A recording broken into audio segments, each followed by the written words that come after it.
Broadcasting from Century Studios in downtown Regina, Harvard Media presents The Sports Cage, where Saskatchewan comes to talk local sports. Brought to you by Kellen Solar, 35 years of experience, moving water from a dugout or well without electricity. Visit kellensolar.com to find out more about your livestock operation.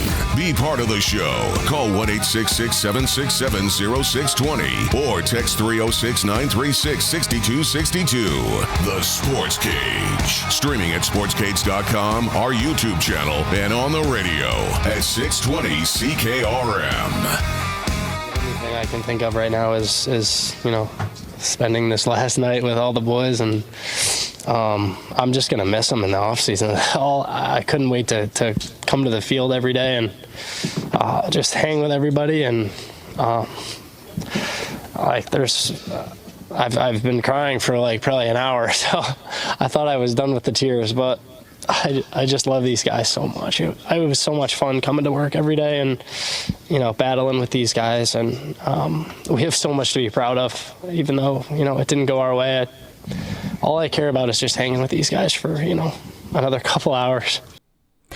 That was Toronto Blue Jays' Ernie Clement after that absolute gut-wrenching loss in Game 7 of the World Series, falling to the LA Dodgers. Of course, Ernie Clement setting an MLB record with 30 hits in a single postseason. What a run. But the Toronto Blue Jays couldn't quite get it done. Welcome to the Monday edition of the Sports Cage. I am your Monday host, Teagan Witko, and it is brought to you by Kellen Solar. 35 years of experience moving water from dugout to well without electricity. Visit kellensolar.com to find out more on your livestock operation, rather. Of course, I'm Teagan, joined by voice of your Saskatchewan Roughriders, Dave Thomas. And yes, we have plenty to get to today, Dave. But first, I want to back things up a little bit here with the Toronto Blue Jays, because that is the biggest talking point. Game 6, Halloween night. I know this is that typical radio question. How many trick-or-treaters did you get? I got 0 after first pitch. You turned off all the lights and hid in the basement. Good call on your part. No, it was quiet in my neighborhood after 6 o'clock. I did actually, our last trick-or-treater was my neighbor, because they were not going too far. They were not straying far. Okay. First pitch hadn't even gone out yet, and I'm just trying to sneak a peek at the TV behind me. But the Fall Classic, it was just that. It was a classic. That game had everything. That series had everything. Dugouts clearing, extra innings. Yeah. Was that not some of the best baseball you've ever watched? I remember 92, 93, but I don't remember it like this. And I became too invested this year. That was the problem. I watched 138 Blue Jays games this year. I don't know why I know the number, but I watched them, whether it was live or PVR'd, whatever. But I watched it and I'm like, this hurts because we were there within 2 outs of winning the World Series. 2 outs. Yeah. That Game 7 took, I think, about 7 years off my life. That was stressful.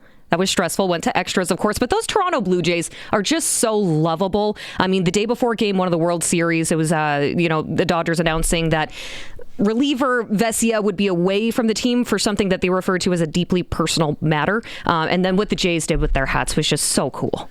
Absolutely. And the Dodgers were talking about it, right? Saying that was a total class act. The one thing that I thought might happen at the end of the game that didn't. At the end of a series in hockey, the handshakes, I could have seen the Toronto Blue Jays going over and shaking the hands just to break the tradition of Major League Baseball in the World Series. But it was heart-wrenching. It was tough to get over. You go through the 7 stages, right? Denial at one point for a while. Like, oh my gosh, the foot wasn't on the base, or, it was really over the top, and so many. Woulda, coulda, shoulda, right? That's always the situation after you have a couple of days removed and you get to, take a step back and look at everything. But I do think wearing that 51 on their hats, the Toronto Blue Jays, of course, that's what this is all about. It's bigger things than baseball, regardless of all the political mumbo jumbo and everything that's happening in North America right now. But that is why we love sports. Not only that, but I found the Toronto Blue Jays truly did unite the country, because, man, there were people who I don't think have sat down and watched an entire baseball game in their lives talking to me, glued to this postseason run.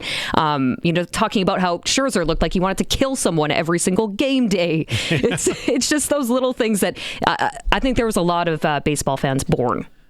Again, it was incredible. And it was wherever you were, right? So Halloween night in our neighborhood, People watching their phones as they're taking the kids Halloweening. ALCS and Mosaic Stadium, right? Yep.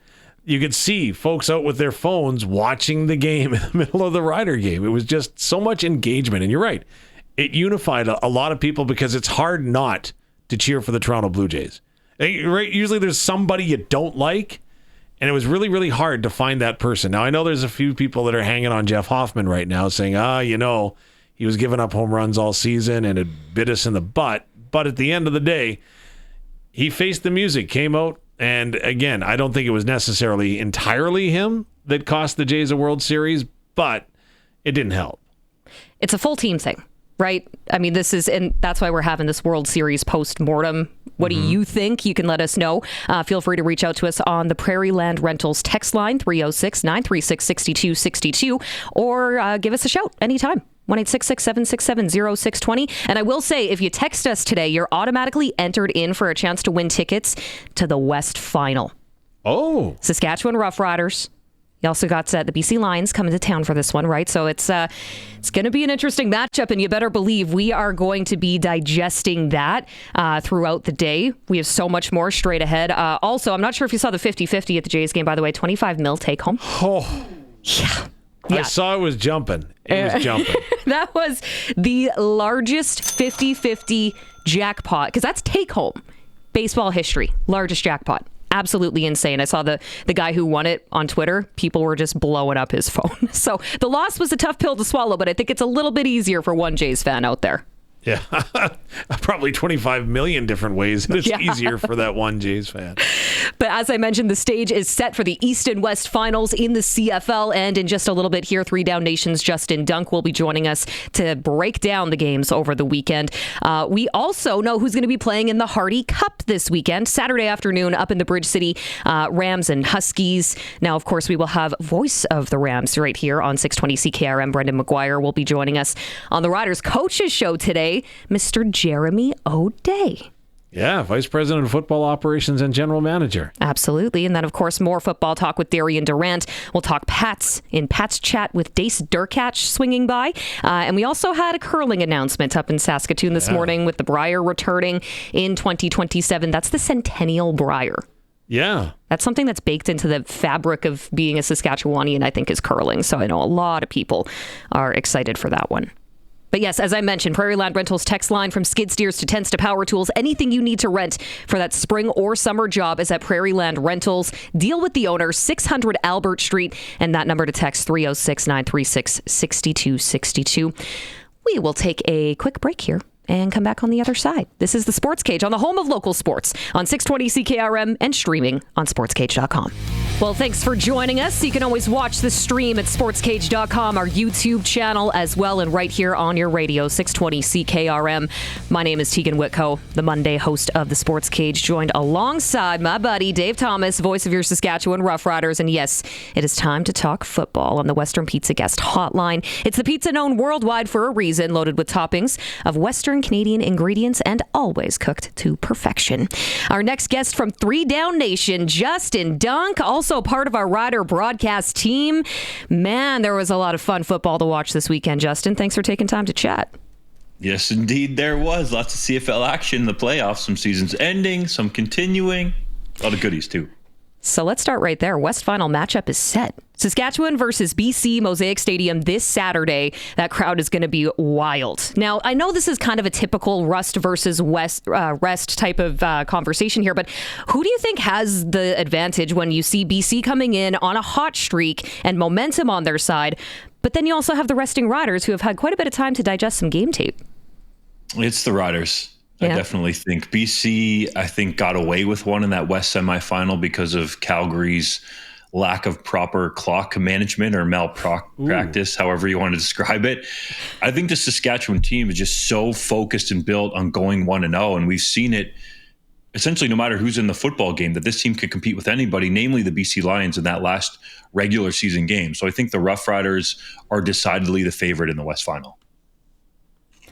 The Riders return to the practice field tomorrow, Justin. What are you going to be looking for most? There's been a couple of injuries there, so what stands out to you? Definitely the receivers and how that plays out. They're deep at that position, both American and Canadian. But who's healthy? Is Dante Myers out there looking spry and ready to go? What about Keyshawn Johnson, who was their leading receiver this season? Is Joe Robustelli out there to sort of push the competition? What does that look like? I think, based on what we saw at the end of the regular season, that it seems like all of the Canadians should be good to go. The stars would be Sam Emilus and Keane Schaefer-Baker. And I think Mitch Picton made an argument to potentially be on that West Final roster. I don't know if that's actually going to happen, but I think with what we saw from him, he's a guy that has shown time and time again, when called upon, he can make some clutch plays. So I'm looking at the receiver group. I tried asking head coach Corey Mace last week. He wouldn't show any of his cards, but we wanted to find out about Tommy Stevens there. So what's that short yardage going to look like? I think there's quite a few storylines to follow here. You're going to be busy this week, Dave. Well, you're right. And the good news was Tommy Stevens last week was like fully sprinting on the field, which I thought was good. But speaking, Justin, I want to get back to your comment for just a second when it came to Dave Dickinson and the clock management at the end of the first half, Calgary, BC. What did you see there? Because there still was a timeout on the clock that they could have called to stop it, to kick a field goal to get within even closer to what BC had put up on the board earlier.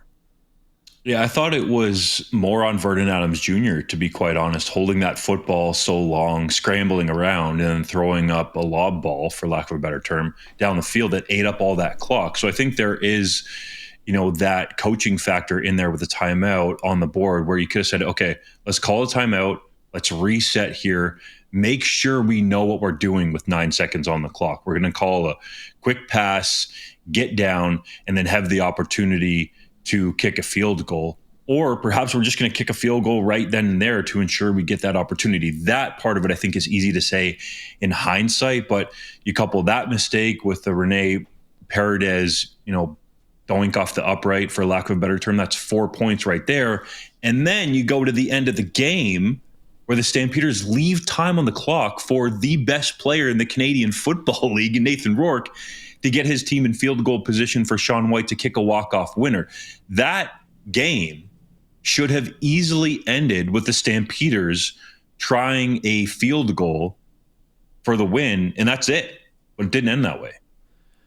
So what did the Stampeders do so well against BC? You look at the numbers, and Nathan Rourke didn't have a healthy day, if you will. Again, he's There's up some over pressure. Well, yeah, absolutely. And James Butler, right? Like, the guy seems to have turned I don't know what you call it, just seems to have turned a corner in the last third of the season where he could do no wrong. But Calgary, without Flo or Remalade, seemed to have found an answer.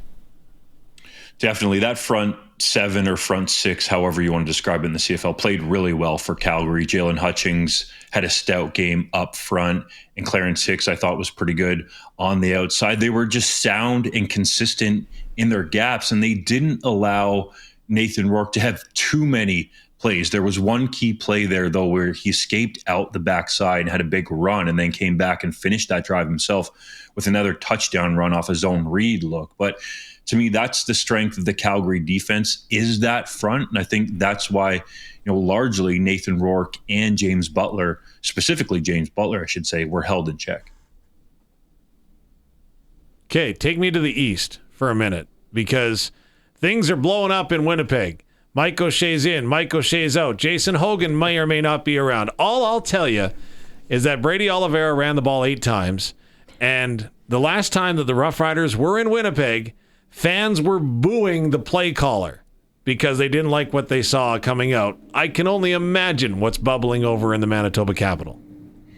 I can imagine if Brady Oliveira was given some truth serum that he would probably boo Jason Hogan for parts of this season. And he was a little bit vocal about it too, right? Talking in the media that he wanted to get the football more, especially in and around the Labor Day matchup and that loss against the Saskatchewan Roughriders. Now, Brady Oliveira is a pending free agent, but you'd be hard-pressed to think that he could leave. There was lots of money put on the table for him the last time around when this happened. I think it was up to $275,000. The Ticats were really interested, and so were the BC Lions, but he elected to stay for less with Winnipeg with an eye towards this potential home Grey Cup. Didn't happen, but I think with the relationships there and the fact that he's a hometown boy, that should give at least the Bombers a leg up, but he has shown he's at least been willing to entertain other teams. As for Mike O'Shea, who is on an expiring contract, and from what I'm told, these coaching and head coaching contracts actually expire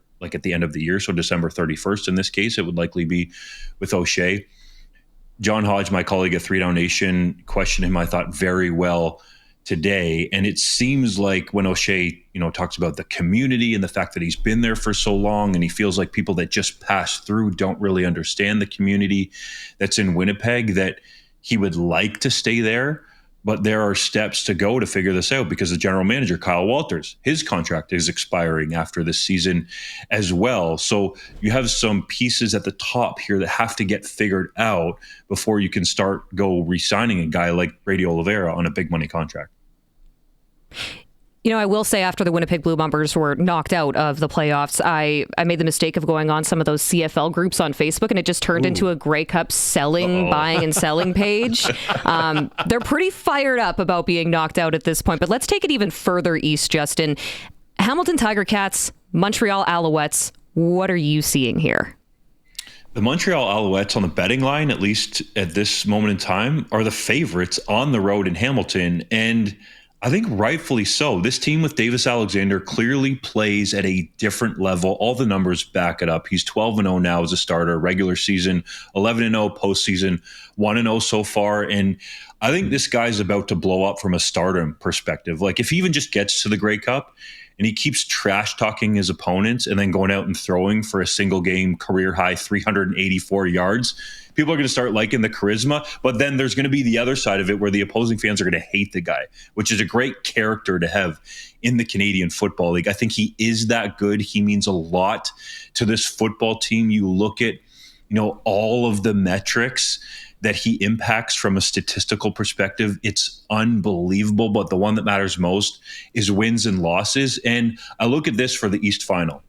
I think there's an advantage here for Montreal because Davis Alexander actually didn't play either game this year between these two teams. He was out with that hamstring injury when they played both times. And I think that could be an advantage for Montreal because this Tiger Cats defense hasn't seen him, at least this season, live and in action on the field. Plus, you have these weapons that are, I would say, coming into their own. I think Austin Mack hasn't lived up to expectations in the regular season, but he had a number of big catches in that East semifinal. Tyson Philpott was doing his thing. Charleston Rambo had a big deep ball. And I think there's a lot of playmakers that can hurt you. And then Stevie Scott III, their running back, had his best career game in the East semifinal. So this offense is rolling. The offensive line is really good. Noel Thorpe has a defense flying around. I'd be hard-pressed to see Hamilton winning this football game, but that said, they have a bunch of weapons and a 5,000-yard passer in Bo Levi Mitchell. How about the mental fortitude of the Montreal Alouettes? So Sean Lemon indefinitely suspended at the start of the year. They lift that. He comes back into the lineup. And then for an off-field incident that the CFL investigated, made a ruling on suspending Sean Oakman indefinitely. And then the Montreal Alouettes going ahead and releasing him literally 48 hours before they play a semifinal playoff game. What does that speak to in the coaching staff and the organization of Montreal to keep it together? Because stuff like that can pull a group apart real quick. It definitely could. And a lot of people thought, okay, that's why Winnipeg's going to run the football with Brady Oliveira, because you have Mustafa Johnson, who's out with an injury, who's arguably an all-star level player in the Canadian Football League at the defensive tackle position, not playing in that game. And then you have Sean Oakman, who's out. He actually was an all-star this year in the East Division. And in comes Corey Robertson Jr., who had a solid game, 3 tackles, a forced fumble. But you just sort of stick that cog in there with what Noel Thorpe does in his multiple looks, keeping quarterbacks and offenses off balance. And I feel like that helped the Alouettes overall. But you're right. There was just a championship level focus with this team not to flinch when one of their key players on defense came out with a suspension leading into that game on Friday night. Were you surprised, Teagan, that nobody's given Hamilton love? You've seen them play up close and personal with Bo Levi Mitchell. And I still don't think Bo Levi's getting as much attention as he should for the year that he put up. You know what? I got to admit, I think this is going to be a closer game than a lot of people are giving it credit for. I think so, but I'm also not in a position to be discounting anyone. No, but still. You know what? I think it's going to be a tighter game. And obviously things are going to change throughout the week as we kind of see how that roster shapes up. and I don't want to get to free agency talks just yet because there's still lots of football to be played here. We still got 2 weeks left, boys. But I want to know how Justin's feeling after that Jays loss. How's your blood pressure? That was devastating. I mean, everybody's talked about it. So many runners left on base, and you just felt like, okay, there's going to be a Joe Carter moment here. But after it was over, I just shut the game off and went right to bed, tried to forget about it. So let's stop talking about it. I don't want to think about it. You can tell Justin wasn't the one that won the $25 million 50-50. Yeah. In all honesty, though, like for us as fans, right, we live it. We go through, again, it's like a stage of mourning. But as an athlete, I could not comprehend. And I did not comprehend until I was talking with some of the riders from the 2009 team and understanding how 16 years later that sting is still there. Like, I can't imagine trying to overcome this. Like, again, I've never been that level of athlete that would have to overcome something. Yeah, I got cut from my grade 6 team, but that probably could have happened any day, any time in my athletic career. But what I'm saying is, how do you get over that? I think you just have to as a pro. And that's why those guys don't flinch in the moment. The Toronto Blue Jays, I felt like, didn't look nervous at all in Game 7 and went down fighting. And, when I think of these kinds of moments in pro sports, it's so often like inches, seconds, millimeters that decide legacies. Like, we're talking about some centimeters on the bat where Miguel Rojas hit that Jeff Hoffman ball out of the park. Like, if he hits it a little more off the end, it doesn't go out. I'm not saying that the Jays should have won. I'm just saying it's so small. Like, some of these details, you go back to 2009 and some of those great rider teams that didn't win Grey Cups. And it's just these key details that happen, or things that can be totally random, that decide a legacy. It just sort of gives you a perspective into how big these moments can be, but how small the details can be that decide them. I don't know if did anybody else catch going into the extra inning, by the way, and I know this is way off topic, but you know what, if you wanted, Ernie Clement is not a Canadian citizen, but he might as well have earned it. When in extra times, he goes by the camera bay and asks Hazel May, hey, you doing all right? While they're in the midst of Game 7 World Series extra innings, you doing all right? Like, who does that? That's so Canadian. I get it. It's nice. But, to be quite honest, I feel like too many people in the media, especially in Toronto, became cheerleaders. Like, I get it. It's Game 7, right? And Hazel May probably wants the Jays to win. But I feel like that bias was a little tilted towards the Jays, and rightfully so. They're a Canadian team. I guess that's just the journalist coming out of me. Yeah, why you got to be such a party pooper there, Justin? Yeah. Sorry. You know what? For every champagne shower, there is also devastation on the other side. So it just didn't go the Jays' way this year. But you know what? We have football to look forward to this weekend. And you can, of course, hear Three Down Nation's Justin Dunk, part of our Rider Broadcast Network crew. We're going to be on the air this Saturday. So we'll be looking forward to that matchup at Mosaic Stadium. Thanks for the time, Justin. Thanks for having me on. Let's do it Saturday. Let's go. Of course. Thank you so much, Justin. If you have a comment to share with us, by the way, you can always reach out on the Prairie Land Rentals text line at 306-936-6262 or call us 1-866-767-0620. We are giving away a pair of tickets to that West Final this Saturday at Mosaic Stadium when the BC Lions are in town. So all you got to do, chime in with your thoughts. You're in. It's that easy. Just share an opinion. Okay, coming up next, voice of your Regina Rams, Brendan McGuire, is going to be helping us tee up that Hardy Cup rematch between Saskatchewan and Regina this weekend up in Saskatoon. This is the Sports Cage, streaming at sportscage.com, our YouTube as well. It's the home of local sports on 620 CKRM and sportscage.com. Well, thanks for joining the show. I'm your Monday host of the Sports Cage, Teagan Witko, and I am joined by voice of the Saskatchewan Roughriders, Mr. Dave Thomas. The Sports Cage is brought to you by Kellen Solar. Installing solar in residential and commercial buildings for 35 years. Local and trusted Kellen Solar. Visit kellensolar.com. And we will be having a guest join us here just shortly on the Western Pizza Guest Hotline. We will be talking about your very own Regina Rams double OT thriller this weekend. In fact, in Brendan McGuire's words at sportscage.com, he called it the greatest Canada West playoff game nobody saw.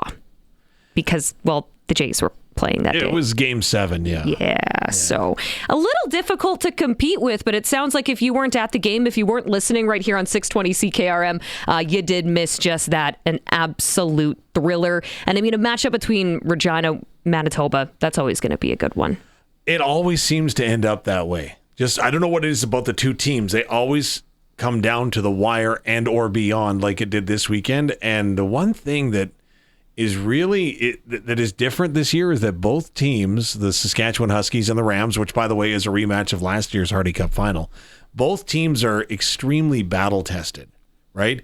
The Saskatchewan Huskies have had to do it the last 3 weeks now without their starting quarterback. The University of Regina Rams have had to overcome adversity all year long, not to mention the pressure of holding the Vanier Cup here in Regina, right?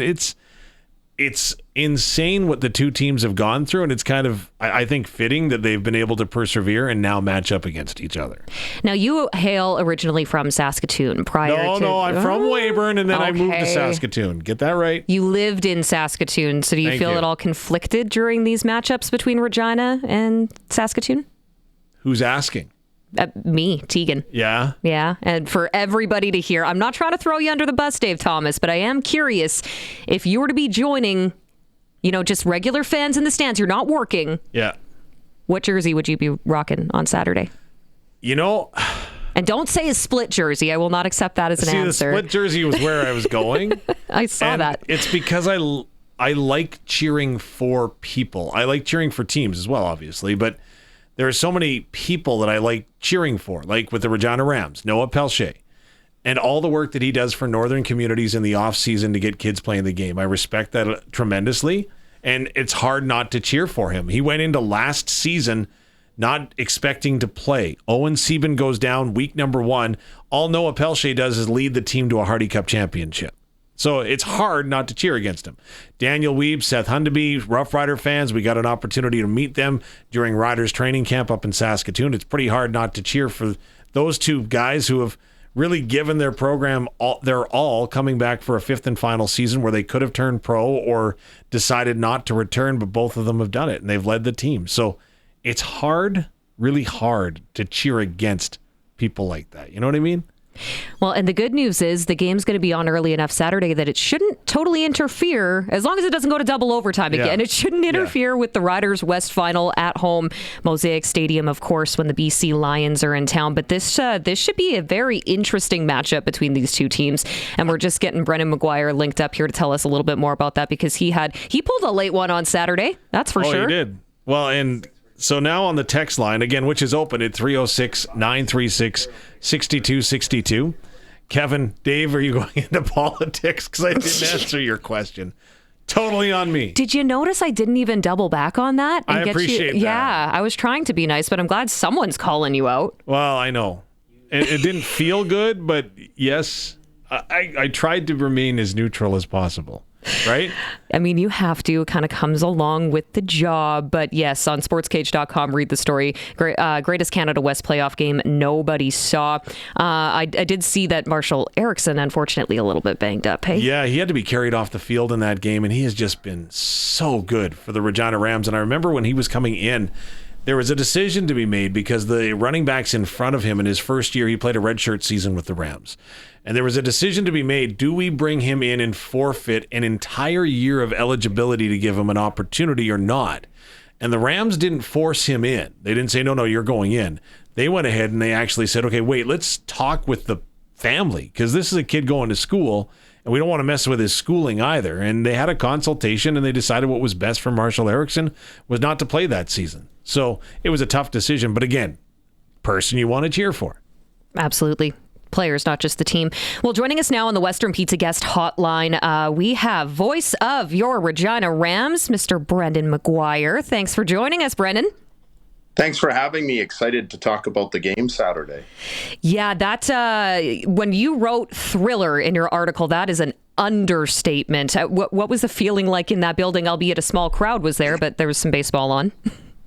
Yeah, I just remember all week dreading the thought that the Blue Jays might have to go to Game 7 and it was going to have to overlap with my Ramcast. But then when it's funny how everything changed, because I get to the park, the weather's perfect. Like when else do you get 11 Celsius in November?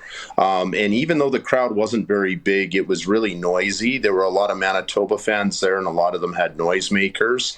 And I'm not going to say that the atmosphere at Mosaic Stadium for a Ram game or a Thunder game is as good as it is at Leibel. I don't think it is, because there's a lot of empty seats. But the sound, the Jumbotron, Maxtron, sorry, the fireworks, all that stuff that you have in that stadium, and for the broadcasters, as you know, we get spoiled rotten in that place, kind of makes up for it. So the atmosphere was great, and the game was awesome. And I was really sick as a dog probably for 3-4 days leading up to it. And I didn't know that I was going to get through the whole broadcast, but then when the game started, it was great. None of that seemed to matter.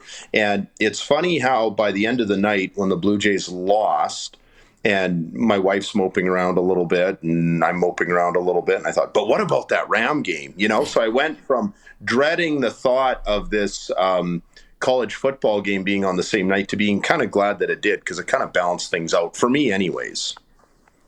So we were just, before you joined us, Brendan, we were just talking about running back Marshall Erickson and really starting that off fast for the Rams. How much did you notice that set the tone for the team in that first quarter? He sets the tone for them every week. I mean, I've thought all throughout the season that they need to diversify away from Marshall a little bit, and I think the team feels the same way, because you never want to be too one-dimensional. But the truth is, he's just so darn reliable. And anytime you check down to him or you give him the ball, he makes things happen. And how can you stop? You just can't get away from him, because he is so reliable. And remember, he set the school record for rushing yards this year with over 1,000 yards. They play an 8-game schedule. So to put that in perspective, if this was an NFL or CFL season, he'd be well clear of 2,000 yards if he stays healthy for the whole year. And I forget what his total receiving numbers were, but really, really important. He's almost like a guy who would run for 2,000 yards and catch for another 1,000-yard season. Just to give you an idea, since week number 4, the only passing touchdowns that they have are to Marshall and to Alex Gagnon, the one fullback. So they have relied and Ryland Sokol, I guess, had the one. So the last half of the season, the only main receiver who caught a touchdown pass other than Marshall Erickson was Ryland Sokol. So they use him in any situation, whether they need to pass the ball, if he needs to run. I think of him as a true Canadian-style running back, because he uses the wide field in ways that I've rarely seen any other running back use the wide side of the field before. But we're going to learn, how do they manage without him going into this Hardy Cup, because I'm assuming he can't go, given the fact that he was on crutches at the end of the game. Now, take us through the final moments of regulation in that game on Saturday. It was a nail-biter. Some crucial field goals in the final minute to force overtime. What was it like in that closing stretch, and how stressful was it for fans? I think it was stressful for the fans, especially stressful for the Rams. Really critical when they fell behind. They were down 23-22, and then there was a 2-point convert attempt that was intercepted, and it was being run back the other way, and the ref blew it dead. Nobody understood why. And Chris Haddisback, who coached the Regina Riot for a few years, he said, no, at this level, they don't allow the pick twos, and I didn't even know that. A lot of other people didn't know that. That clip you're watching right there was when Isaac Wagner had to punt the ball away. They had to give the ball back even though they were down by a point. And there was no guarantee they were going to get the ball back. So it was critical that he got it into the end zone and that they got the return man surrounded, which they did. That tied the game, and I think that really loosened the noose quite a bit. Because when you're on defense, if there's, say, 2 minutes left and you're trailing, you're trying to get the ball back really quickly, and it just changes the way you're able to defend. That changed the situation to, at least it was a tie game, and they weren't having to maybe press as much as they otherwise would have had to. And from there, it was just all about the field goals. The way the offenses were opening up, I think it's really surprising to a lot of us that it became a matchup of field goals from there on in. Maya Turner hit one field goal, and then on the final drive, it was the second last play of regulation. I'm going to say the Rams had it at the 54, and they had to do the connection to Emmett Stedman, which was a big catch, and they had to have it because if they don't connect with him, their season's probably over because they're not in field goal range, and everything just falls apart from there. And even just talking to Coach Mark and Owen, the quarterback, after the game, Mark told him, listen, we need this play. You need to force it in there. Like, I think what he meant is even if there's coverage, don't opt out of it and take the safe choice. You have to force it in there. And he's just going to have to hang on. And it worked. So that was a play where they let it all hang out a little bit because they were running out of time and running out of options. And it panned out for them. But if Emmett Stedman doesn't make that catch, their season's probably over. And it's interesting because in last year's Hardy Cup playoff run, it was the same thing. Emmett didn't play a huge role on offense all this season or last season, but in the playoffs, when the chips have been down, boy, oh boy, they've called number 80's number a number of times, and he's come through in the clutch a lot. Okay, I'm about to lose my good broadcaster badge, so I apologize for that. You're never supposed to interject opinion in a question, but it was posed at one point that the Regina Rams didn't win the game. The Manitoba Bisons lost the game. And I would suggest a couple of the plays that you just mentioned. The Rouge, that final drive to get into field goal range, and then how about the rookie kicker, 18 years old, to split the uprights in critical moments to win the game for the Rams. How do you see it, Brendan? Yeah, he's 18. He looks like he's 14, and I'm just giving him but on the Rams, you know who the kicker is, but it is unbelievable. It's very, I say it's very Hank Olisic-esque because there's a great story of Hank Olisic kicking for Edmonton's CFL franchise weeks before his 18th birthday. They called him Thunderfoot because he had an incredible leg. The same thing is true with Ty Gorniak. It's unbelievable the things that he's doing. And at the end of the game, he didn't play his best game. Like, he missed a few kicks the last two games, and especially the UBC game was one he'd like to have back.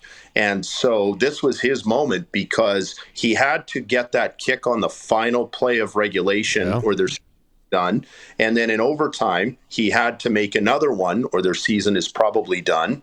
And then he had to make a third one in the overtime, in which their season probably ends up being done if he doesn't make that. So he was stone cold. It's funny, Marshall Erickson said the one week, I don't need to score touchdowns. We've got stone cold Gorniak. And then during a game, I called him Steve Gorniak instead of Ty, because when you hear stone cold, you think stone cold Steve Austin. And I said, not Steve, why did I just call him that? And I had to think about that. But so he played great. And then, but about your comment about maybe Manitoba losing the game, Maya Turner, the first female place kicker in Canadian college history, had a great season in 2024. She had a good year this year as well. And she put it off the upright on the 23-yard kick. And it's really unfortunate. There's the play right there. It's really unfortunate that a game had to end that way, or that there had to be a goat. But the truth is, if you have that many kicks back and forth, someone's going to blink eventually. And, I don't view it that way at all. I think the fact that the Rams managed to fight their way back the way they did, getting the Rouge to tie it, and then surrendering the field goal and fighting back. No, it's kind of like that garbage that Caleb Joseph said on the Sportsnet broadcast Saturday night. He said the better team didn't win the World Series. The baseball gods got it wrong. And I just thought, you homer. He was just so over the top. The Dodgers, look, I was cheering for the Blue Jays too. The Dodgers had to fight back so many times. You can't say they didn't deserve to win the World Series. And I would say the same is true with the Rams pulling off that victory against Manitoba. It was just a great, well-fought game. And they managed to make the plays they had to make until Manitoba missed one. Simple as that. So up in Saskatchewan, again, it's kind of a travesty. You only get a couple of games between the Rams and the Huskies this year. But you've seen them. You see the matchup. What's it look like?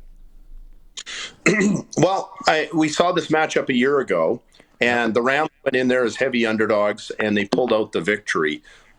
Well, one thing I thought was kind of cute is late last year when We went up to Saskatoon. They lost to fall to 2-5, thought their season was over. Literally, players were getting on the bus thinking they were about to be eliminated from the playoffs because Alberta had to beat Manitoba in a game that was being played in Edmonton. And they had, I think it was a 20-point lead in the fourth quarter. I was watching in the press box and said, oh my goodness, they're going to blow this lead. And they did. And Manitoba came back. So everybody's hooting and hollering on the bus. And it was only a few weeks later, the Rams were in that same park winning the Hardy Cup. The score in that loss, 22-20. The Rams lost up there earlier this year by a score of? 22-20. There you go. Yeah. I was telling some of them that too, and some of them hadn't thought of that. So it kind of feels like déjà vu all over again. I guess if there's a difference, it's the fact that I think the Ram offense is a lot better this year than it was last year, more dynamic. Even without Marshall Erickson, listen, they're going to have to diversify in a big way, but they are very well situated to do that. I think they relied so heavily on number 35, not because they needed to, but because he was the safe option. And why wouldn't you? If it keeps working, it ain't broke, don't fix it. They have a lot of receivers who have shown flashes like Ryland Sokol, Emmett Stedman, I mentioned, Caleb Sens and Blake Laidlaw, who are all plenty capable of playing a bigger role in that offense, but they haven't needed to. So they're going to have to rely on those guys a little more. Owen Sieben is a very different quarterback from Noah Pelche. Like Noah's athletic. Noah will get the ball out quickly. They didn't give up a single sack through 6 games because of Noah, largely because of Noah, and other factors too.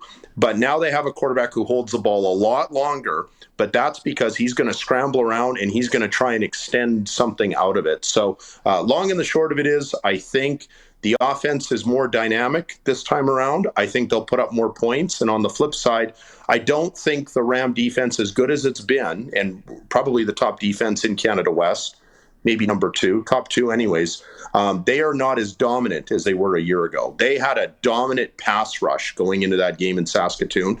They don't have that anymore. They also don't have Jackson Somback and Delaney Robinson, some great defensive backs. So my prediction is, I think it'll be very similar to last year's game, just more high scoring. We'll probably see another 10, 14 points each side. Huskies have been rotating quarterbacks, or have had to out of necessity, as Anton Amandroud has been on the sidelines for about a month now. So Jake Farrell takes the helm at quarterback for the Huskies, who don't seem to have really lost a beat, but have they? Like, what does that challenge present? Yeah, Farrell is a lot more mobile than Amandroud is. Amandroud's probably the best pure passer in Canada West, and he's a big loss for them for sure.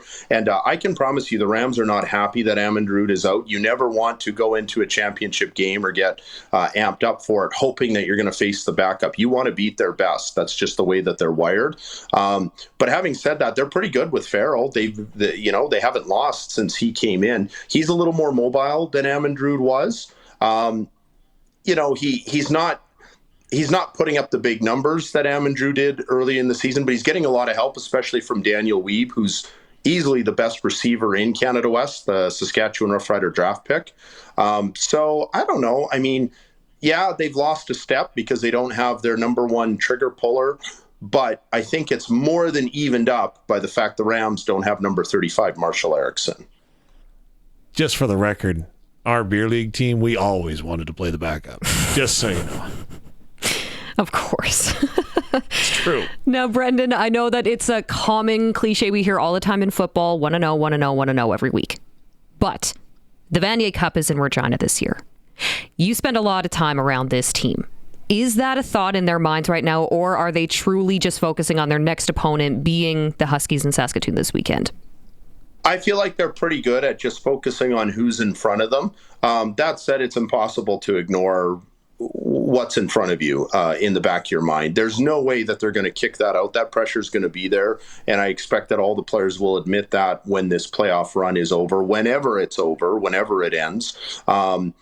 They seem to do a pretty good job of just focusing on the task at hand. But there's going to be added pressure. There's always added pressure when you have a big event like this coming up. And so, yeah, absolutely. These players know that there's more on the line than they've seen in the past. One thing that I think is different is when I started doing these broadcasts going into the 24 season, they had recruited some older junior players. And it seemed like this team was really built for 24 and 25 because they were hosting the Vanier Cup. They probably would have been more on like year 2 of a 5-year build otherwise, and they accelerated to year 4. I think a lot of that has changed out of necessity. Delaney Robinson was signed by the Calgary Stampeders like 2 days before the deadline. So they've had to put in a lot of young players into the secondary who have stepped up and answered the bell. Owen Sieben is now a third-year quarterback, and he's probably going to be their starter for the rest of the time he's here. He's got 2 more years left. Marshall Erickson's a third-year guy. So instead of them being built really heavily on fifth-year guys, they're different now, largely because of injury, players leaving, whatever the case may be. And so this team's built a little more for the long haul than it was originally intended. And that's a good thing. That said, there are a lot of really important seniors in this lineup. I talked about Emmett Stedman, guys like Riley Schick on the offensive line. You know, he's not going to be back next year. Chopper Hippie, who never gets nearly enough credit for how involved he is, wearing number 7 and the linebacker spot, even on that interception that Max Polischuk had in the first quarter, he was right there batting the ball up like a volleyball. So just really, really important players. So those players will feel it more than anybody because they always do in their 5th year. And the fact that the Vanier Cup is here, that's going to add more pressure. Last year when the Rams went into play the Huskies, it felt like it was the Huskies who felt the pressure because they were favored. They had a much better record, and they were playing at home. I still think that's going to be the case this time, but the gap has narrowed significantly just because of the fact the Vanier Cup is here. But one thing that I think is the great equalizer is the pressure is on the Rams to get in the Vanier Cup when it's on their own park. Let's not forget the pressure is on the Huskies to get in the Vanier Cup when it's in Regina. It's just down the road. That doesn't happen very often. It's only the second time that this game's going to be played in Saskatchewan. And there's no better feeling than getting to a championship game in the park of your rival. So I don't know that the pressure is on the Rams any more than it is on the Huskies to get to this Vanier Cup. Brendan McGuire, of course, our voice of the Rams here on 620 CKRM. You brought up an interesting point here. Playing in your rival's home barn could be a possibility for the Saskatchewan Roughriders. But again, you don't want to look too far ahead, right? Because they still have to get through the Lions at Mosaic Stadium this weekend in the West Final. So I know that you call college ball, but I know that you follow the CFL. What are you seeing heading into this West Final matchup this weekend? Oh, I think the Riders have a great chance. I mean, when you look at you look at everything. I mean, the Riders are built more to play outdoors. The BC Lions have lost their last 10 outdoor playoff games in a row. They are generally built to play indoor football. And this year's Lions squad is the same way, right? With the passing attack that they have. I think the Riders match up so much better with BC in this game than they would have with Calgary. And early look at the forecast. I know it can still change, but I'm seeing it looks like we might be on the wrong side of 0, and there might be some wind. But this does not look good for this game Saturday weather-wise. Not like the playoff game I did Saturday where the weather was like perfect. So I think that bodes really well for the Roughriders. The one thing to worry about is BC's running attack. I think we have the second-ranked rushing attack in the league with Saskatchewan and Ouellette against the third-ranked rushing attack in the league with Butler and BC. And remember, Butler didn't really get cranked up until about a third of the way through the season. So the BC Lions have proven they can run the football well also. So that's the one thing to be concerned about. But at any rate, I don't think you can pick against the Riders in this situation, especially now that, you can correct me if I'm wrong, but I think their secondary's pretty well healthy. That was the biggest thing. I always worry about having all those weeks off, but not playing meaningful games. You cannot simulate meaningful games, and teams often struggle. Offenses struggle coming out of the bye week or non-meaningful games. Trevor Harris has not looked sharp in the first half of each game coming out of the 3 bye weeks this season. So that would make me worry a little bit. But at the end of the day, I think it's going to be a defensive struggle. It's going to be largely on the ground game. And at any rate, I think the Riders match the Lions pound for pound pretty well here. And I like Saskatchewan's chances.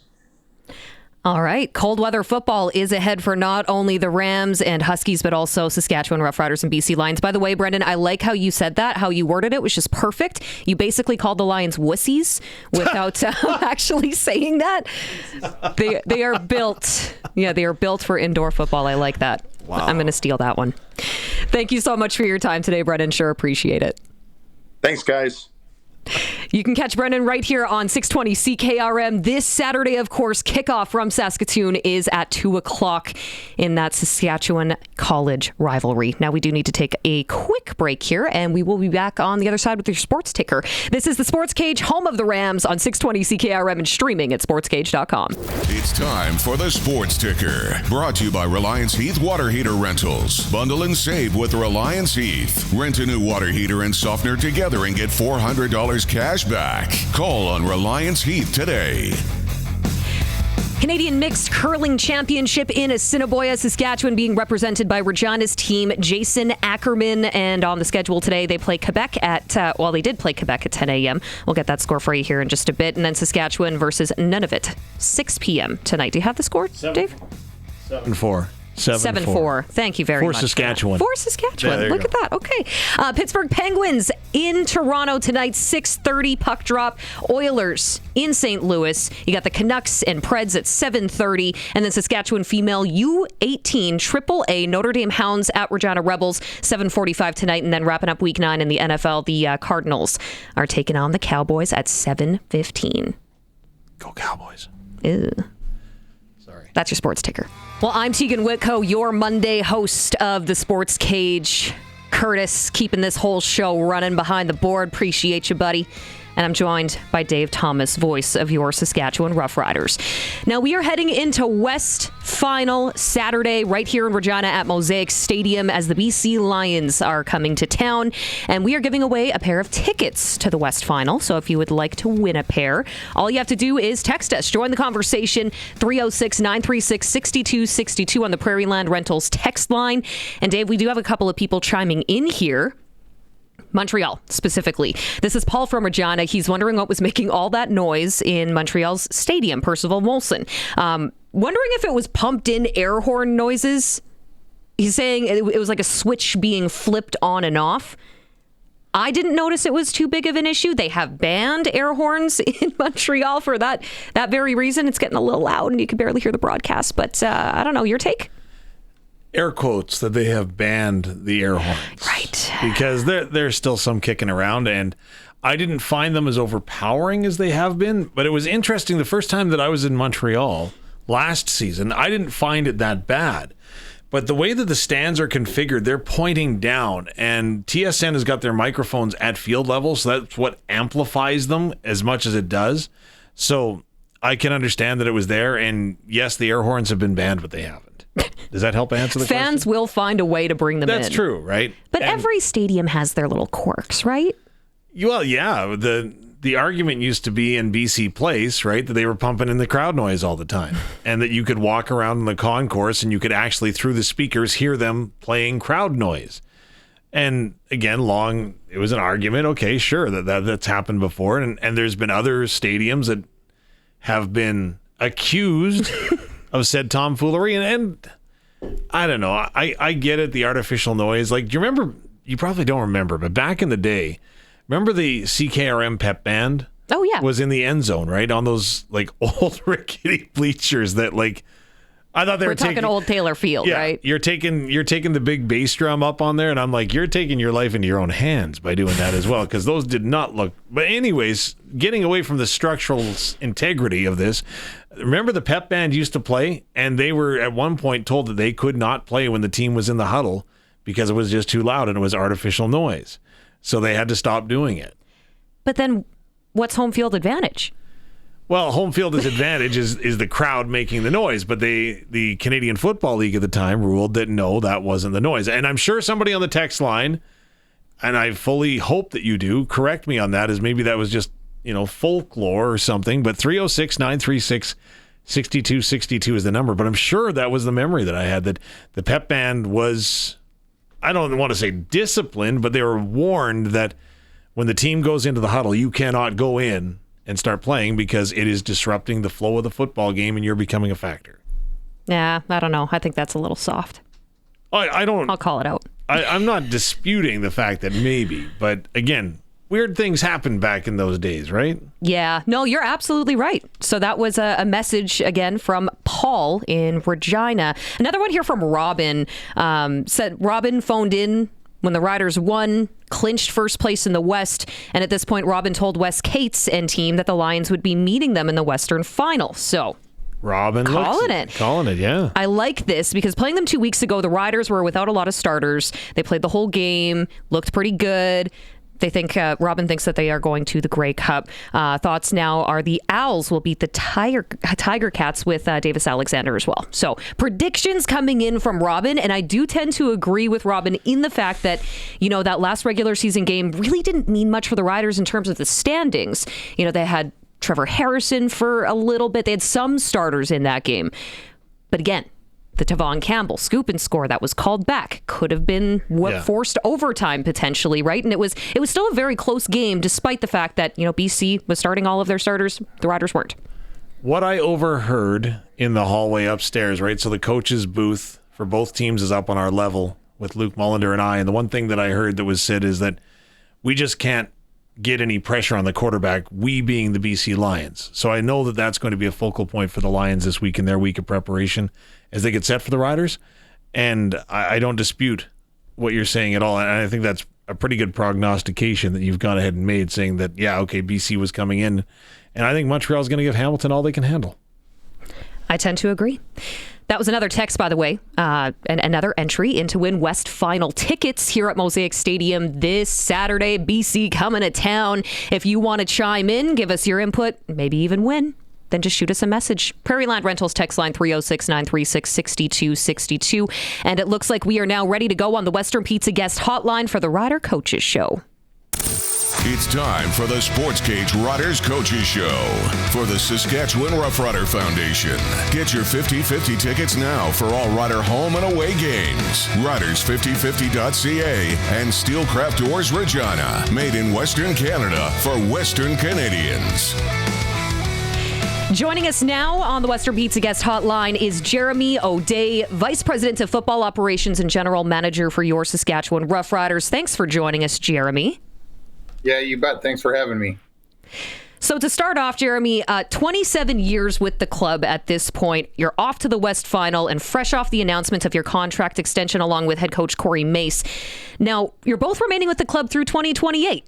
What do you think that continuity means for the organization, and how do you think it's going to help you execute the long-term vision that you have been building since bringing on Corey Mace? Well, I think it's very important, not only for the organization, but also for the players. The foundation of players that we have on our team, them knowing the direction of the club, who's going to be the head coach, and knowing that there's some security there at the head coaching position and along with the staff. And so I think it's important for that retention of players moving forward. It's something that I have to live in the now and also plan for the future. So it's very important. It's nice to have continuity. Everyone knows what to expect from each other in the building. So kind of the expectations set with the players, and really not so much just trying to make them comfortable, but more so just letting them know kind of the culture that we're trying to create, or that we've created. So it means a lot for the organization. When you get to this point in the season now, it's I don't want to say you can just sit back and reap what you've sown, but you sit back and you look at the job that this team has done in the roster that you've assembled. What do you look and see? Just excitement, knowing that we're in the position that we sought after in the beginning of the year. You go all the way back to training camp and think about the foundation that we set in training camp, and you think about the players that have gone through injuries, up and downs. There's always all sorts of emotions that go on throughout the season.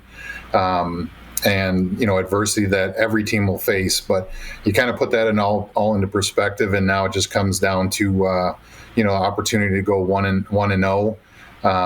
Obviously, the stakes are high, but this is the position that we wanted to be in. I know that when we finished last season, we thought that it was kind of critically important for us to get this division first place, so that we played at home versus playing on the road.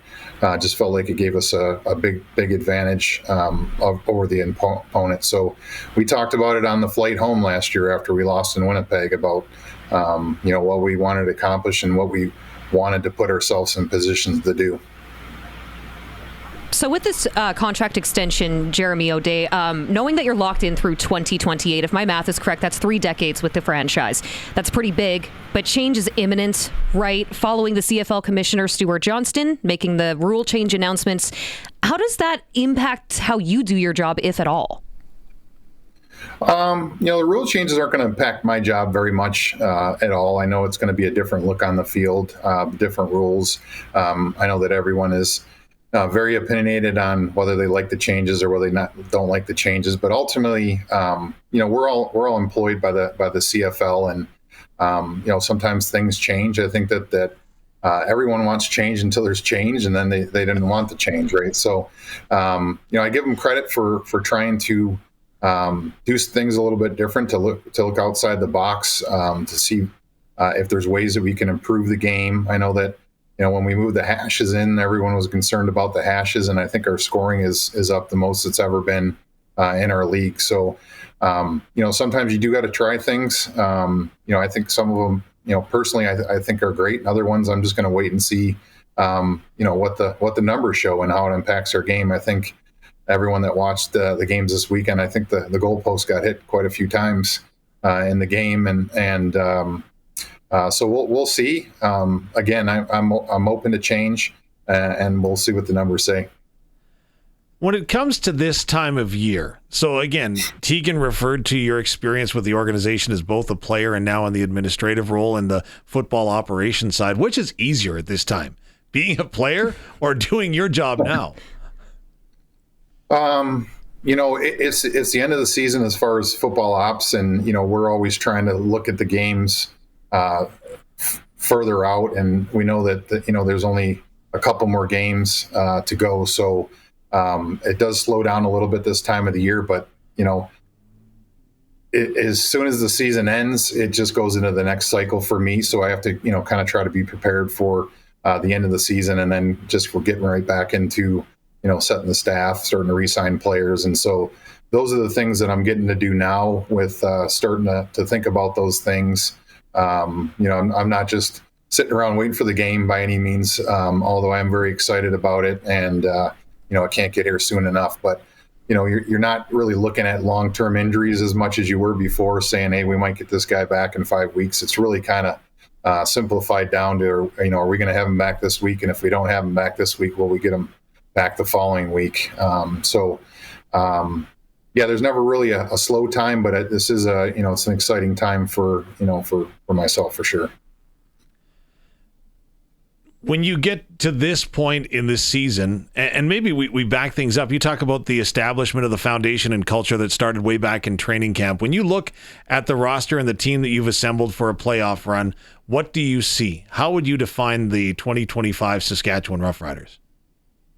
Yeah, I think we've put ourselves in position to go out there and compete to be 1-0. I'm excited about what the roster is going to look like for this playoff game. I think, if you started the beginning of the season and you said, going into the Western Final, that this is going to be the roster that's available for the Western Final, I think I'd take it every time. So we're excited about what it's going to look like.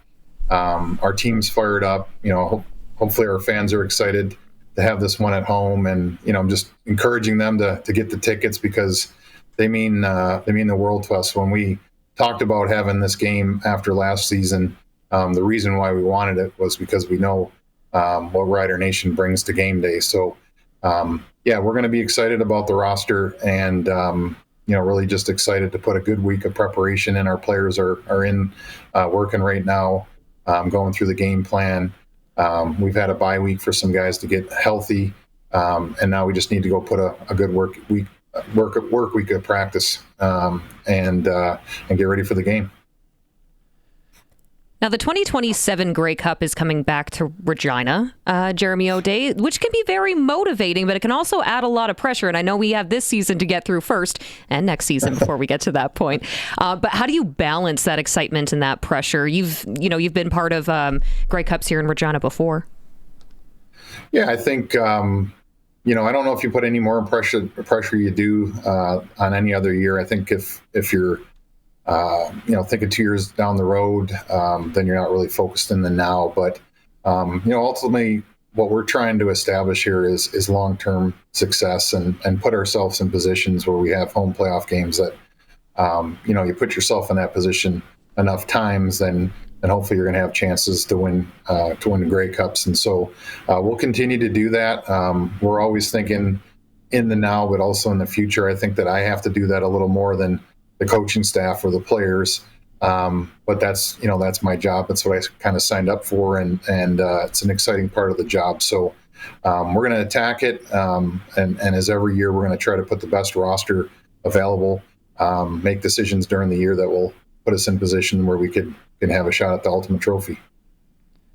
So when you're looking towards that future, obviously a huge part of it is draft. And through the CFL draft, you've got over a dozen draft picks on your roster right now that you selected and called their name. Is that a point of pride? And there's a couple of them that are making some pretty good impressions up in Saskatoon right now with the Huskies. Mm-hmm. Yeah, for sure.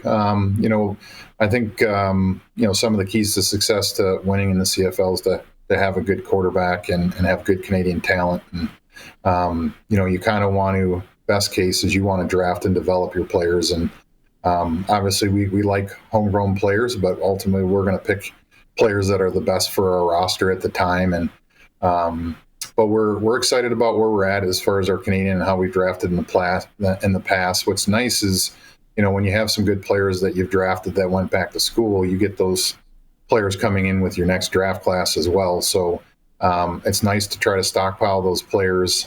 We've been following those guys that we drafted last year. We're excited about what they're doing, and we're excited to add them into the mix next year. So very, very, very important part of CFL and winning football games is having good Canadians. So when again, I was alluding to receiver Daniel Wiebe and linebacker Seth Hundeby. When you're tracking their progress, you can look at the statistics, but obviously you've got a good eye for what you're looking at. When you see that, do you see the progress in what they're making, and what does catch your eye? For sure. You're watching from, we watched them pretty heavily on tape leading up to the draft, and then we just keep an eye on them. We do every once in a while peek. Our video department does a great job of having all these games available. So we do hop on there and peek, and sometimes it's probably just for us just to reassure each other, hey, it was a good pick. He's still doing really well in U Sports, and but we've done it before with the Husky guys, and we also have a pretty darn good offensive lineman that's playing for Western that we've watched as well. So when you're watching that right now and assessing where you stand, are you also then game planning for what the future has to hold? As you mentioned, you got to look ahead to that.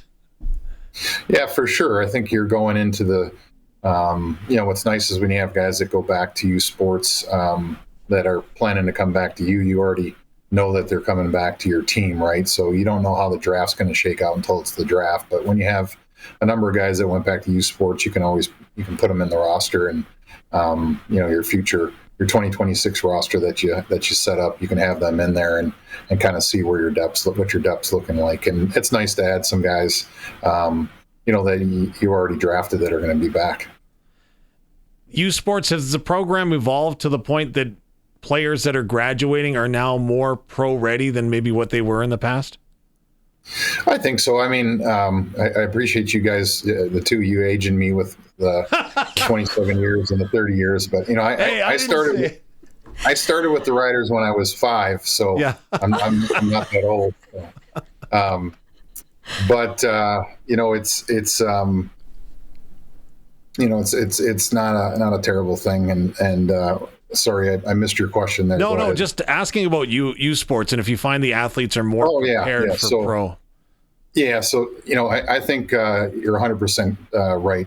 In my time in the CFL, I've seen it firsthand where I believe the players are getting better every year, and it's not just U Sport players, but it's Canadian players in general. I think it used to be kind of the best kept secret of our Canadian players, and now all the universities are starting to catch on. So they're recruiting Canadian players a lot more. You can see that in our draft, our projections for the next draft. There's a lot of NCAA Canadians that are high up on the board, and so the Canadians in general just have improved. I think with U Sports, I think their strength and conditioning programs are better. I think the coaching's better. Not saying that there was bad coaching back in the day by any means, but I just think the players are very well prepared. Coaches are doing a heck of a job with them, getting prepared physically. So I think that they can step in and have an impact, and more so back in the day, I think it took them a little time to develop to the pro game, but I think now you're seeing guys that can have an impact right away. Tickets have been moving fast for Saturday's game. What does game day look like for you and your favorite part of game day, if there's such a thing? I know for me personally, I get to the stadium way too early and I'm probably in the way of too many people, but I just can't wait to soak it up. For you, what is it? Yeah, that's going to be an emotional one. So for me, it would be, just getting in the car to come to the stadium. And as you're getting closer to the stadium, you're seeing more and more Rider fans, and the green and white is starting to be more prevalent as you approach the stadium. And then when you get here, I get here at a time where the fans are just starting to show up, and they're already starting to line up at the gates hours before the game.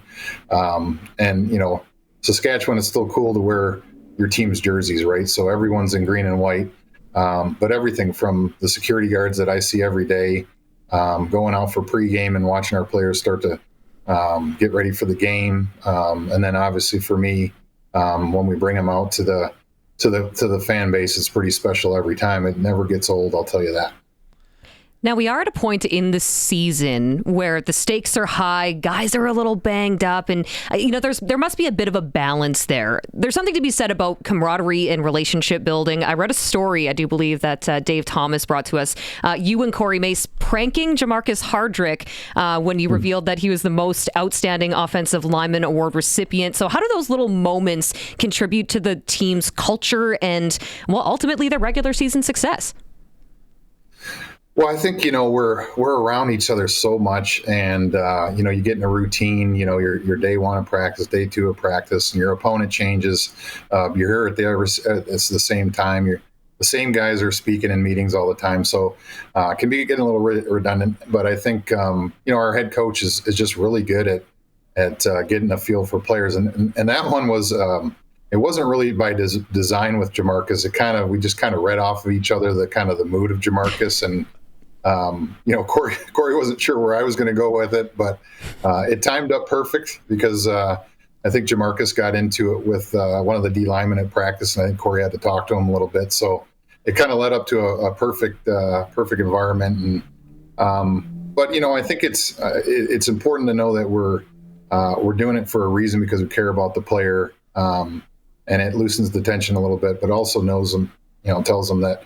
We got a fun side to us, and but also gets the point across of, how awesome of accomplishment it is for him to be, the Western nominee for Offensive Lineman of the Year, and we can kind of share a moment with them. And I know that we like to do that anytime our players are given an award or they achieve something great. We like to try to give them the message, because we know it's special for them, and then kind of just dial them back into saying, hey, it's not about you, it's about the team. So get back in the meeting. Get back to work.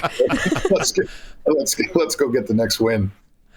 You were an outstanding offensive lineman in your day. What does this say to the humility of Jamarcus Hardrick, that he thought that you were hauling him into the office to give him, whatever, put him in detention, if you will, and the guy does nothing but lead when he's on the field. He speaks, the players listen, and then when he goes ahead and puts his effort on the field, it speaks volumes too.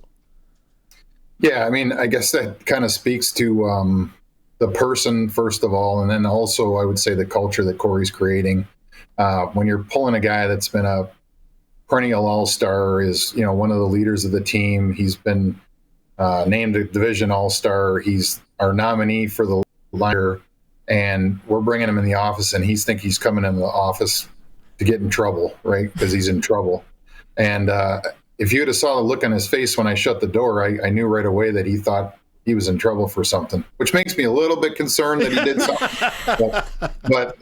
but really, like, the guy should be walking in with his shoulders back and just proud about everything. And he's not concerned about that at all. He wants to be doing the right things all the time. And he felt like we were going to say something bad to him. And we kind of just led into that and then gave him the good news. But really speaks to the type of player he is. Every day, he earns it every day. And he doesn't believe in carryovers or what he's done in the past. He's strictly lives in the moment. And really that's what we want all our players to do, is live in the now. And, we've had lots of guys that have gotten awards this year and all-stars. And, the message was they're great, but ultimately we're trying to achieve something that's greater than just an individual award. Okay. Well, Jeremy O'Day, of course, from your Saskatchewan Roughriders, has been with the club since 5 years old. It's absolutely incredible. I thank you so much for your time, and good luck this weekend. Thanks. And just wanted to say that we appreciate all of our fans. We know you're going to be there. Be nice and loud, and we're excited to take a run at it. So appreciate everyone. Thanks for having me on the call. Appreciate you, Jeremy. Thanks, you too. Get those tickets and bundle up. It is November football now, this Saturday night. Of course, Saskatchewan Roughriders and BC Lions. I know I'm going to be using the little Hot Pockets. Is that what they're called? Hot Pockets? A good idea. Yeah, I will be busting out all of my mitts and toques and gloves, and it'll be totally worth it, though. It's playoff football. And don't forget, you can get the $20 tickets all in with the Co-op Community Zone. There is the what is it? Me plus three. Me plus three, right? Fourth ticket free. Yeah. And then $33 to get into the stadium in some spots. So, again, it should be a lot of fun. And as Coach Mace put it, we're all a part of the team now. So the fans, the Rider Nation, we need to make our noise. So there you go. And some of the most reasonably priced entertainment on a Saturday night. That's a pretty dang good deal. And while you're at it, check out the Saskatchewan Roughrider 50/50. Okay, plenty of exclusive getaways, unique experiences up for grabs, sports trips, destination vacations. There's the early bird prize to be won every game. A variety of different ticket packages to buy. You can get your tickets now at rider5050.ca. This week's early bird prize: Costa Rica, all-inclusive. Costa Rica? Potato.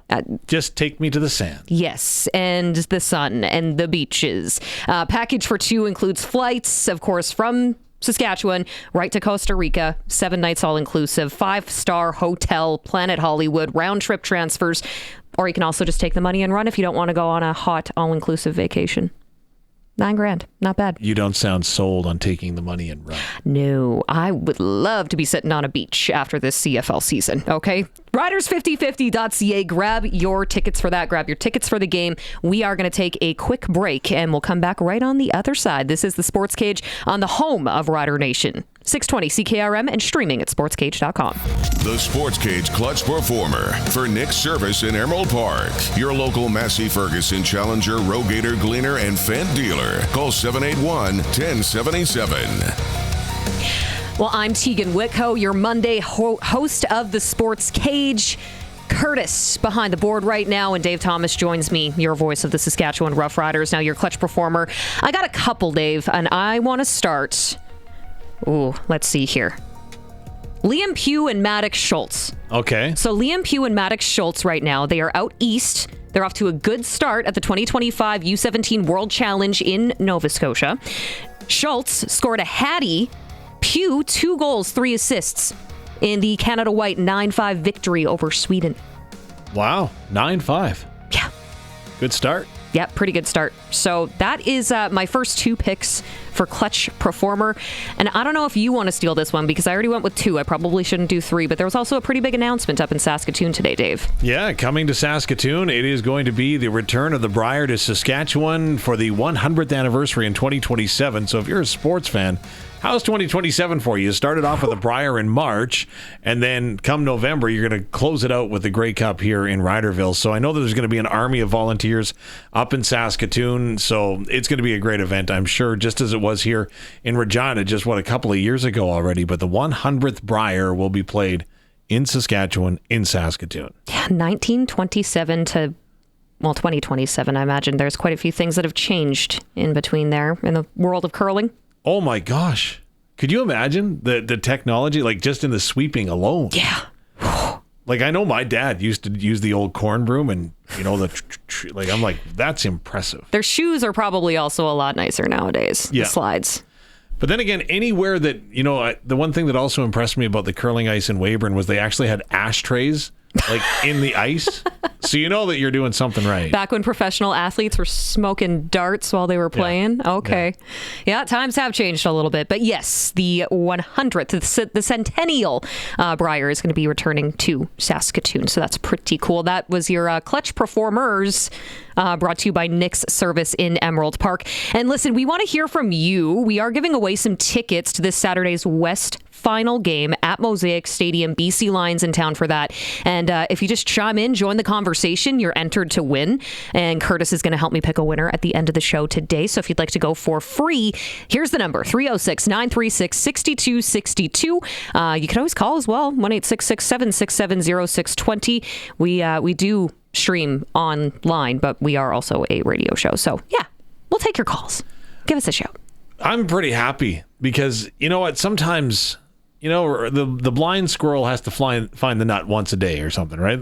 Something like that. So it's not all the time that I'm right, but when I am right and people acknowledge that I'm right, I really feel good. And there's a few people agreeing with you. Yeah, so I've got Steve sent me a text. Heather on our YouTube channel says Dave is correct about the pep band. They played outside the stadium until game. Then they sat in the north end zone and would play the moment that the opponent's play ended until the whistle. And it was pointed out to me September the 9th, 2000, so 25 years ago, the silver anniversary, if you will, the Saskatchewan Roughriders were assessed a 10-yard bench penalty for the pep band playing while the team, and I think it was Hamilton. I should have looked further. I believe it was Hamilton that was the opponent that day back in 2000. So, yes, it has happened. It does happen, and there is a penalty for it. So, that brings up the next step and the next layer in this thing. So if you're in Montreal, so again, this weekend's game is going to be played in Hamilton between the Alouettes and Tiger Cats.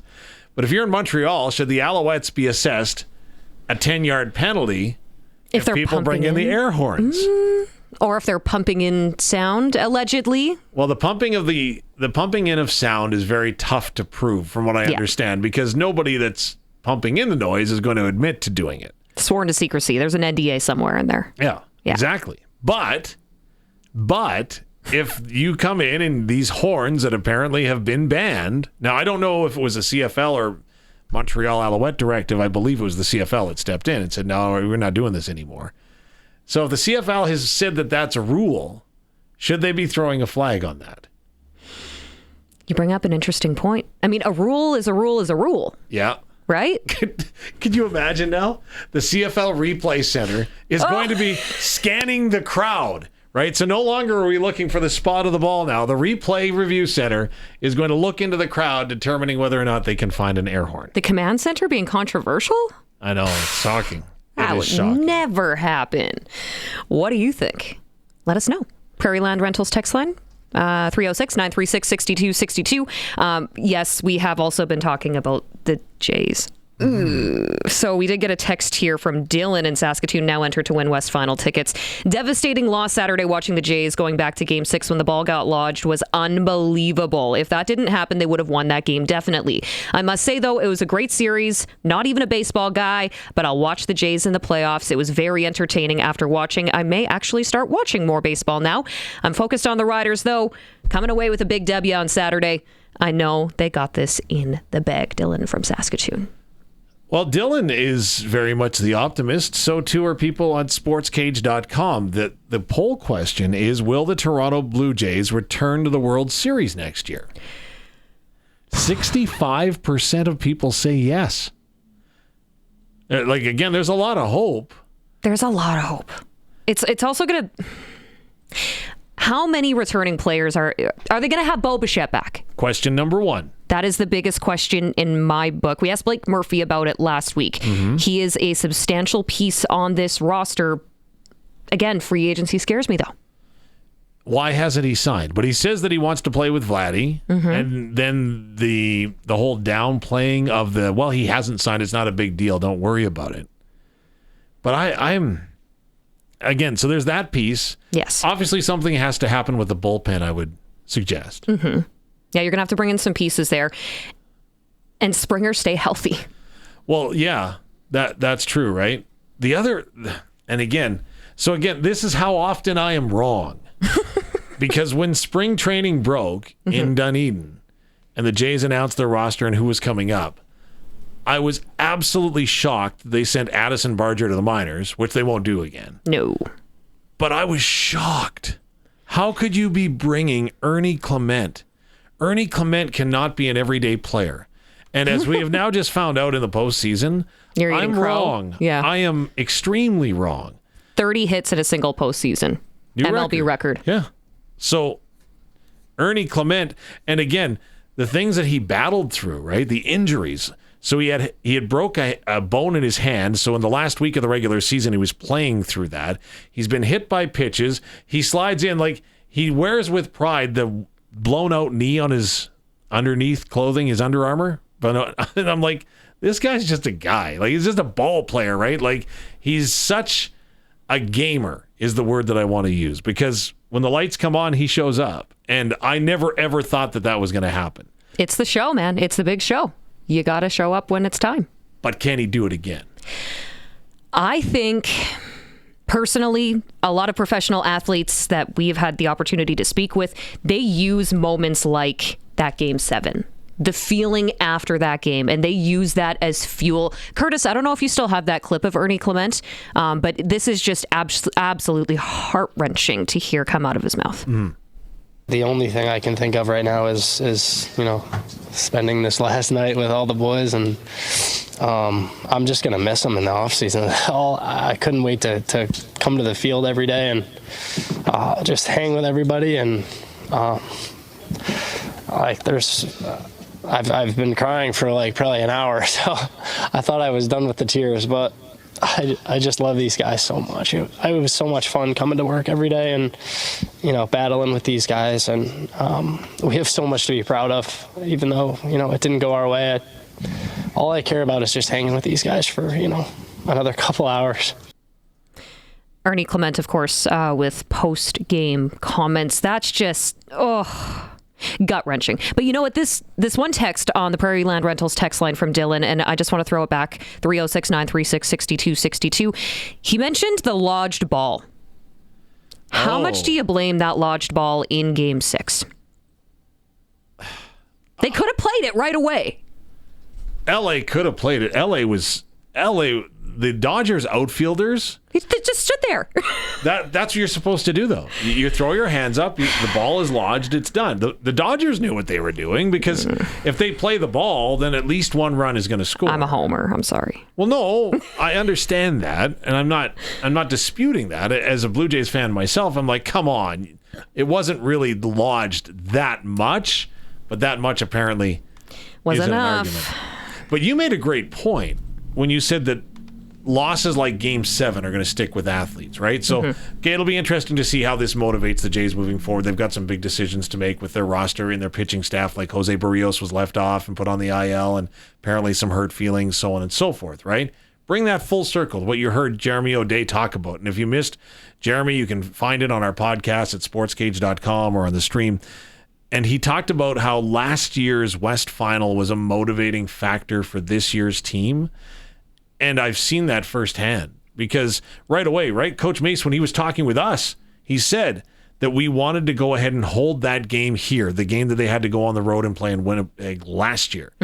So that was the driving force. That was the motivating factor. That is the big advantage that they want to get. And so when Mosaic Stadium is rocking on Saturday night, that's the advantage that this team has been, I don't want to say built around, but this team has been using to fuel their fire all season long. And it isn't about the individual awards. It isn't about the number of interceptions. It's about making sure that they're ready for this moment.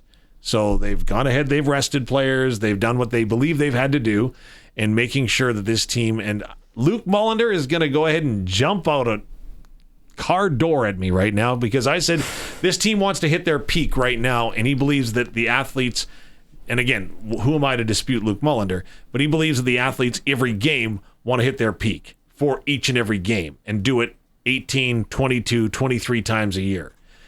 To me, I think that the team needs to be firing on all cylinders right now and needs to be hot, and I don't have any reason to dispute that they will not on Saturday night. Well, it's like the stupid cliche, win or go home, right? This is it. You got it. Like, every game you need to peak, but that peak target should be the Grey Cup. Yeah. It should be the be-all, end-all. So finale. Are you agreeing with me or Luke? I'm on the fence. You're going to get politician text now. Just saying. I know. That's a very good possibility. But you know what? I think you even look back to the Seattle Mariners, knocked out of the ALCS. They stayed in the dugout and watched the Jays celebrate. Now, did they celebrate a little too hard? Debatable. Yeah. Okay? There was a lot of champagne and stuff like that. But they wanted to see what that looked like because they hadn't reached that peak yet, if you will, as a franchise. Now, there's going to be a lot of people that are upset with me, right? Oh, no. Because look at the Edmonton Oilers. I don't know if I want to touch that with a 10-foot pole. I'm just saying, right? They lose to Florida in Game 7. Their captain doesn't come on the ice and receive the most valuable player trophy. Very true. And, okay, so it inspired and motivated them through the course of the year.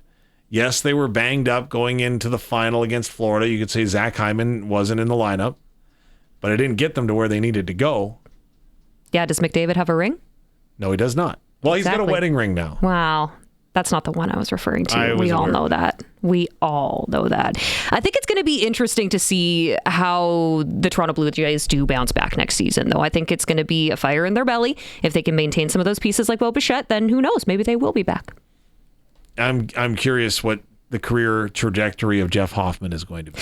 As a closing pitcher in Major League Baseball, you have to be of the mindset that you step out, and it reminds me of like the old Major League movie, right? When Charlie Sheen's character comes out and Wild Thing is playing and he knows that he's going to come in, throw the fire, and get the outs. And Jeff Hoffman all season was plagued by home runs, and unfortunately it hit him right at the hardest time. And I did feel for him. Don't think that I'm like, hard, cold Dave here, but I understand that he believes that he cost his team World Series rings. I don't necessarily believe it was only him, but it's going to be curious to see if he can bounce back because that's going to take a toll.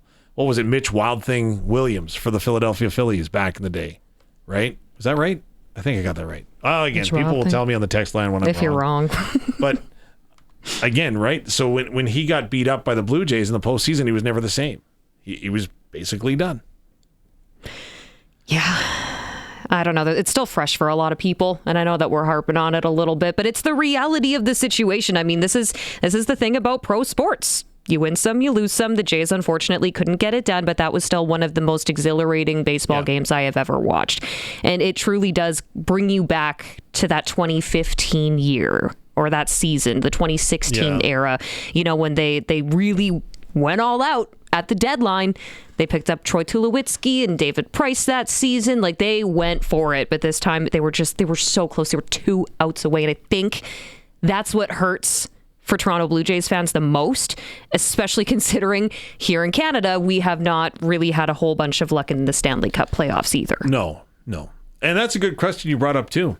Making trades at the deadline, right? So Louis Varland is going to be sticking around because the Jays have him under contract for a number of seasons moving forward. He's probably going to be the next closer, I would submit. Mm-hmm. But then what are you going to do with Justin Bieber's brother, Shane, right? He was brought in. Okay, it's Shane Bieber. Sorry, that was bad. But Shane Bieber, right, he's going to be a free agent potentially. He's got to opt in if he wants so he can stay in Toronto, or is he going to opt out looking for some dollars after coming off a Tommy John surgery? I didn't realize you were such a Justin Bieber fan. I know. I didn't either. I learn something new about Dave Thomas every single day. And it's not always good. Okay, well, we should probably get to that sprinkle of the day here shortly, but we do still want to hear from you. What did you think about the Jays game? How you feeling heading into this weekend's matchup? Your Saskatchewan Roughriders hosting the BC Lions in the West Final. Of course, you can shoot us a text. If you text, you're in. you're entered to win free tickets to that West Final game. You are responsible for your own clothing, though, and your own Hot Pockets to stay warm. The Prairie Land Rentals text line 306-936-6262. We are going to take a quick break, and we will be back on the other side. This is a Sports Cage on the home of local sports and your Saskatchewan Roughriders on 620 CKRM and streaming at sportscage.com. It's time for the Sports Ticker, brought to you by Extreme Hockey and Sports, Regina's locally owned one-stop hockey shop. Now with a price match guarantee. 1425 McIntyre Street. Well, Canadian Mixed Curling Championship taking place in Assiniboia, Saskatchewan, taking their first game against Quebec this morning. And they are represented, by the way, by Regina's team, Jason Ackerman. And they do still have another game coming up 6 o'clock tonight versus Nunavut. In the NHL, Pittsburgh Penguins in Toronto to take on the Maple Leafs at 6:30. Edmonton Oilers and St. Louis Blues in St. Louis, 7:30 puck drop. And then the Canucks take on the Preds on the road at 7:30. Saskatchewan female U18 AAA Notre Dame Hounds at the Regina Rebels at 7:45. And then wrap it up week 9 in the NFL. The Arizona Cardinals and the Dallas Cowboys.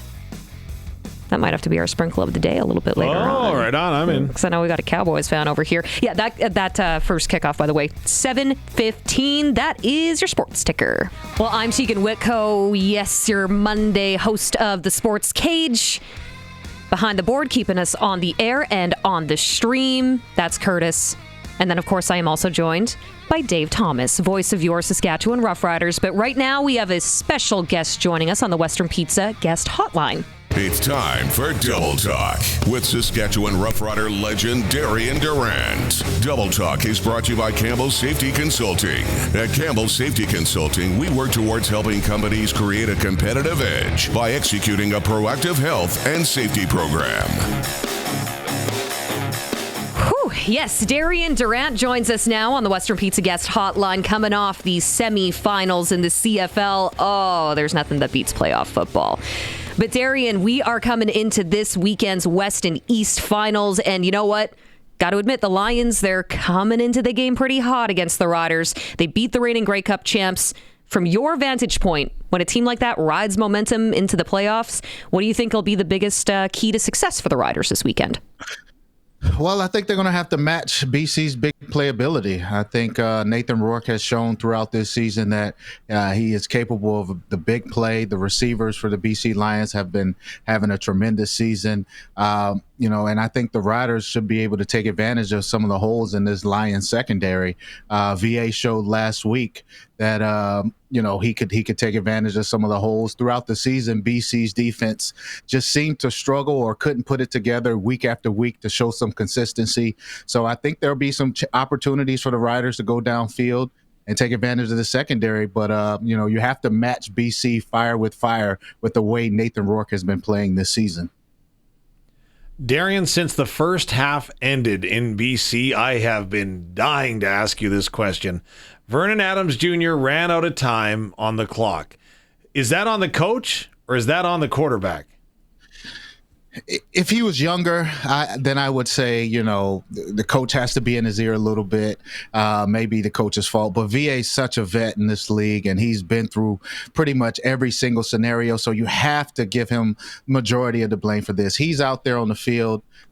He's, like I said, he's a veteran guy. He should know time, situation, what's going on. And with Dave being a quarterback as well, they both should know exactly what's going on. So, look, put it on them both. They're both quarterbacks. They both have played at a high level. So let's just put it on both of those guys. You said, and maybe could you clarify this for everyone that's listening, that the Dave Dickinson or whoever the offensive coordinator is or whoever it might be for the Calgary Stampeders is in the ear of Vernon Adams Jr. Some folks may not recognize that there's a speaker inside the helmet. Can you explain that? Yeah, I mean, after each and every play, the coaches get a time slot. I'm unsure exactly how many seconds it is, but immediately after the play, coaches are able to communicate with the quarterback. So it definitely should have been some communication there about the time, situation, what they're trying to do, what the goals are for this drive. Even some coaches take it as far as saying you can't take a sack here, or make sure you throw it away if something isn't there. They go deep into detail what you need to do in every situation. So there's definitely communication between the quarterback and the play caller. And with these guys both being former quarterbacks or playing at a high level, sometimes you can just say that this is unexcusable. Can you relay personnel packages in that communication? I'd assume that it's a pretty tight window. Yeah, that's the first thing you say. The first thing you say, the quarterback walks away from the huddle, you let him know what's the personnel. It takes a second to say Ranger or Deuce or whatever the case may be of the personnel. It takes 1 second. So VA's aware of the personnel. The coaches make that clear, and then you get into telling him situations. So, there's plenty of time, especially if guys are slow getting off the pile or, there's a long pass downfield. There's a little extra time there for communication to be had. So the last follow-up question then on this, if it sounds a lot like pitch comm in baseball, right? So as a quarterback, can you ever shake off the offensive coordinator? Well, I wouldn't advise that. I mean, it really just, it depends on your relationship with your offensive coordinator or coach and how much freedom he gives you. For the most part, a lot of veteran guys, they know. Even coaches take it as far as calling 2 plays in the headset, letting the guy know if you see a look that you don't like, then you can switch the play to this certain play. So, I wouldn't advise guys to going out there changing plays, especially younger guys. But if you have a great relationship with your coach, then he gives you the freedom to do so. Still, I wonder what the over-under would be on the amount of curse words spoken into that headset throughout a single regular season game. It's a lot. It's a lot. Yeah, that's a little more than PG-13. Darian, as we look ahead to this weekend's game, the Riders obviously earned the right to host the West Final at Mosaic Stadium, first place. What does that home setting mean from a player's perspective? What's that balance between, comfortability and expectations? It's everything. It starts with your routine. It starts with not having to travel to the airport, to get on a long flight, to go to BC. It starts with being able to sleep in your own bed.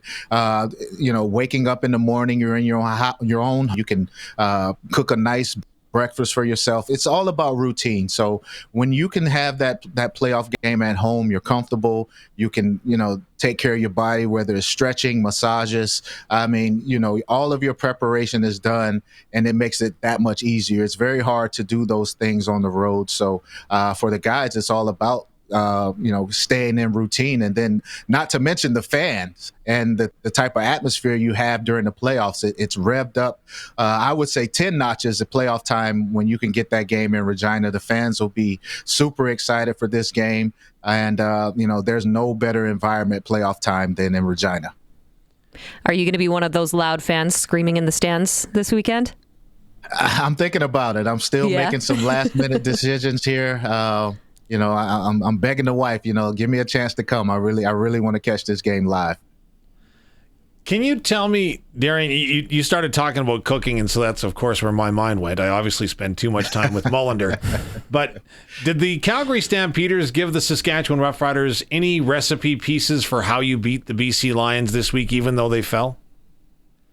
I think so. I think it starts with Dedrick Mills in the run game. I mean, if I'm looking at the forecast here, it's calling for some snow flurries. It may be a little bit icy on the ground. And Dedrick Mills went for over 100 yards on the Lions last week, and I think that's a good sign for the Riders and AJ Ouellette that there may be some holes in this BC Lion front. I know with Betts up front, they love to get after the passer, but I'm just not sure how physical they are up the middle.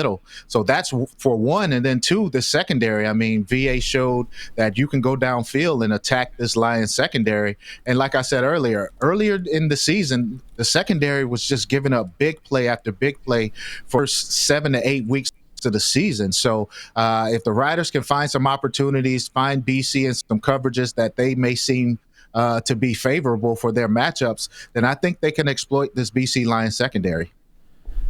So if you look at the BC Lions in depth and what their defense presents, with Matthew Betts especially, he didn't come on, it seemed, until late in the season. Then he found some success. But the Riders, in the 3 games they've played him, have been able to neutralize his effectiveness. Is it simply, hey, this is the guy we're focusing on, and this is how we're going to do it? Or is it scheme? What is it? I think it's a little bit of everything. I think you definitely have to recognize where he is on each and every play. He's a game wrecker, right? And, you give him an opportunity, a strip sack, or, he beats an offensive lineman, that those type plays can change the game. So you have to recognize where he is. And I think balance is a way that you can slow down a great pass rusher like him. And that's where A.J. Ouellette and the inclement weather and things of that nature can come into play, where you can just turn around and hand the ball off. And he's not a big guy. So, you let Yoshi and these offensive linemen get a hold to him. They can carve the way for A.J. Ouellette to run through that front 6 or 7 from the BC Lions. So you have to know where he is at all times, just because he's a special pass rusher, but you can neutralize what he's able to do by just running at him. Would you agree that Nathan Rourke wasn't neutralized, but he was held in check? Would you agree with that? And if so, how did they do it? Yeah, I think I think Calgary did a great job of just keeping everything in front of them. I mean, the BC Lions offense is known for its big playability, and Calgary just sat back and made him take what was in front of him. He didn't have a huge game stat-wise, but what he showed was you give him the opportunity late in the game. He made the crucial throw down the middle to set the Lions up for a field goal attempt to win the game. He didn't force anything. Usually you would see a turnover or 2 from him where he's trying to force a throw.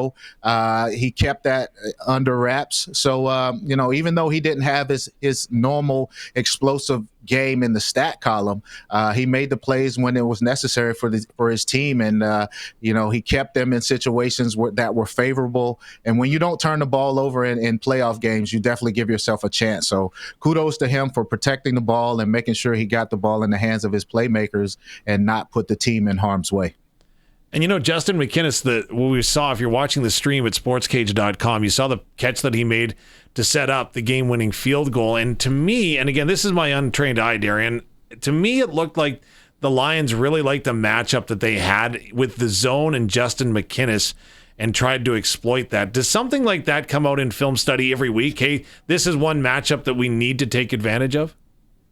Absolutely. I think that, when you game planning with a guy like Buck Pierce, who's very smart, he knows about matchups, and he's a tendency-based coach. He understands that in certain situations, you're going to get these coverages. It's just the law of nature of averages. And he knew what Calgary would be in. He knew to put Justin McInnis inside that slot matched up against a linebacker.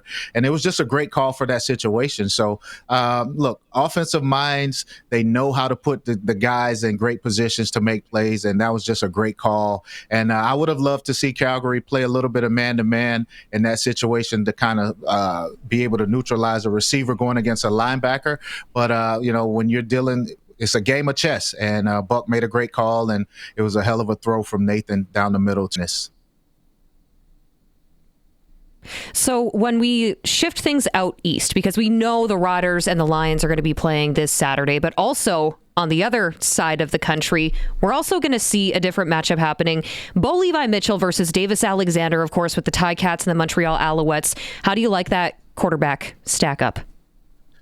Man, this is going to be a good one. It's going to be a great quarterback matchup. And what can you say, man? Montreal has just been on fire lately. I mean, they put up over 550 yards of total offense against this Winnipeg defense. And with Davis Alexander in the lineup, they're a totally different team. They seem to feed off of his energy, his attitude, and he's instilled his mentality into this entire football team. So the way this Alouette team has been playing, they every single time Winnipeg would respond, they responded right back. That was great to see. You weren't sure what type of game you would see from Davis Alexander, being that it was his first playoff game, but he showed that he has the ability to lead the team. He's a playmaker, and you can't say enough about Bo Levi and this Hamilton's offense and their resilience and what they've been able to do this. I think this is going to be a high-scoring, explosive matchup between two great offenses. And, if you're a betting guy, you want to think about this over for this one because both teams can put up points for sure. What makes Davis Alexander so good? what attributes does he have that is making him play at this elite level right now? I think it just starts with attitude, first and foremost. I mean, it has nothing to do with his abilities on the field. He just has everyone in that locker room rallying behind him. I mean, whenever you're a guy that is that fierce of a competitor, you're willing to do any and everything. You play hurt. The guys see you trying to do what you need to do to get on the field each and every week. They respect that. And you see the receivers running every route full speed. They know that if they're in the right spots, he's going to put the ball there. He gives his receivers a chance. He had 3 receivers pretty much with 100 yards receiving in that game. They're just an explosive team, man. And whenever the defense is feeding off of the quarterback's attitude, he's cocky in a good way for sure. But just with that swag, he just inspires the entire team. So I love the fire that I'm seeing from him. And, his playmaking ability just takes that team over the top. Does swag have to be earned? Because he hasn't played a full season yet.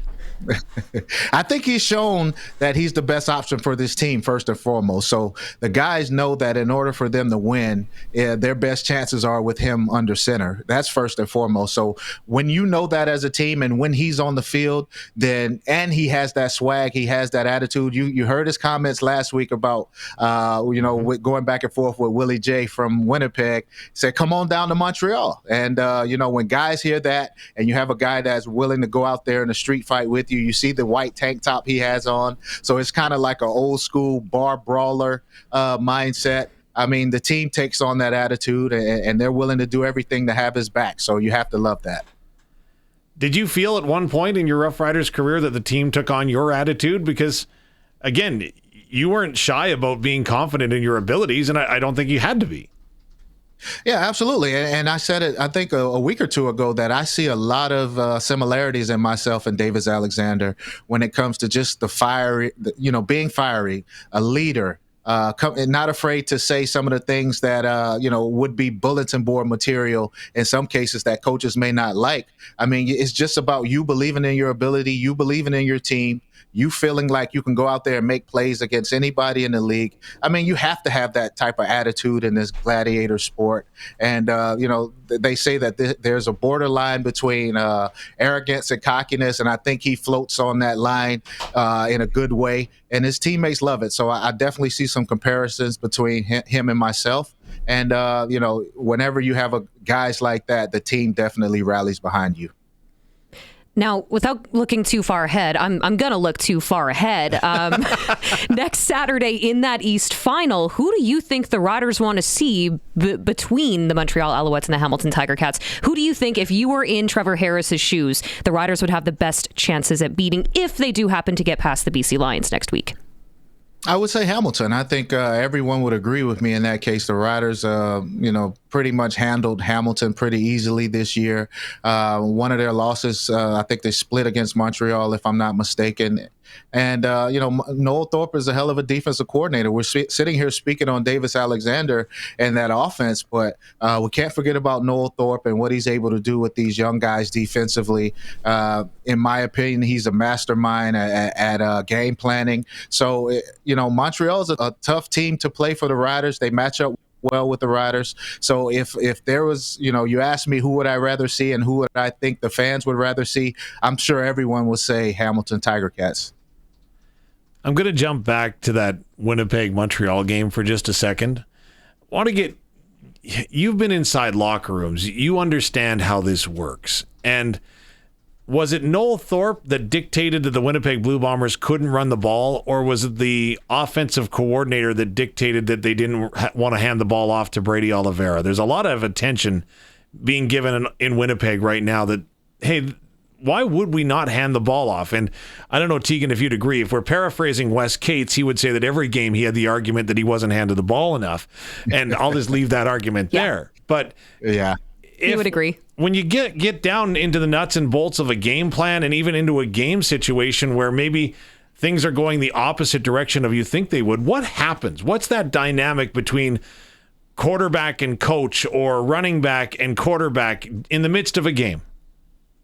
Well, I mean, it's tough to continuously run the ball if you get down early. And, they were down 19 at the half. So I would say that had something to do with the limited carries that Brady Oliveira had. But at the same time, I mean, look, you have to feed him the ball. And Noel Thorpe, he's going to take away one thing or the other. He's not going to let you do both and just have a field day against his defense. So I think that he made a conscious effort to coming in to make sure that he slowed the running game down from Winnipeg.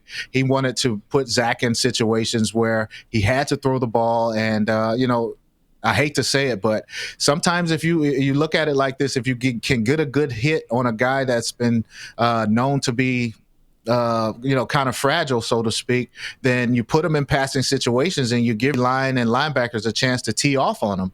So I think he made a conscious effort to stop the run, make sure Zach had to drop back and throw the ball, and that gives you a chance of getting some hits on him.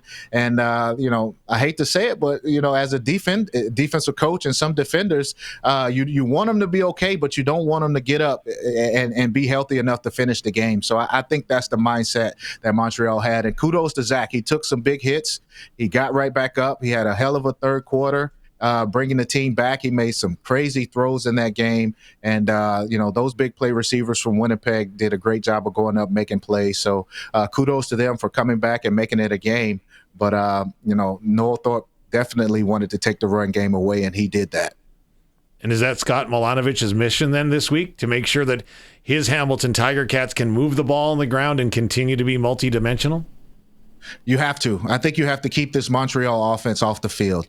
You have to limit their possessions. You have to put some pressure on them and make them have to score every single time they get the ball. If you can eat 3, 4, 5, 6 minutes off the clock with your offense and wear that defense down and keep their offense off the field and make it tough for them, then I think that's what you have to do. If you continuously give Montreal possession after possession and you're going 2 and out, or you're not getting a lot of offensive plays, then you allow them to get into rhythm.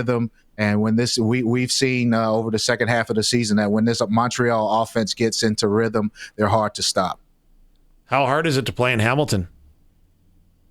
It could be very tough. I think those they have a great fan base out there. They're rowdy, man. They say some things that when it comes to trash talking, they may be number one at some of the things they try to say to get in your head. So I think it's a very underrated place to play. The fans are very energetic there. And with the East Final being there in this setting, it could be a tough place to play. And one more thing I want to say, man, I don't know what the league allows, but I just hate how in Montreal you can just fabricate noise, crowd noise. And even though you didn't hear the crazy air horns, I think it was something that they had that was like a horn-like noise, and you could hear it the entire second half. And I don't like the fabricated noise. Maybe it's a CFL staple, but we got to figure out a way to make sure the fans are making the noise and not just objects out there. I didn't like that. Okay, I am so ready for this question. I am now ready. This has come up before today, Darian. So, and again, you can say yes or no. Yes or no, did BC pump crowd noise in when you played in Vancouver?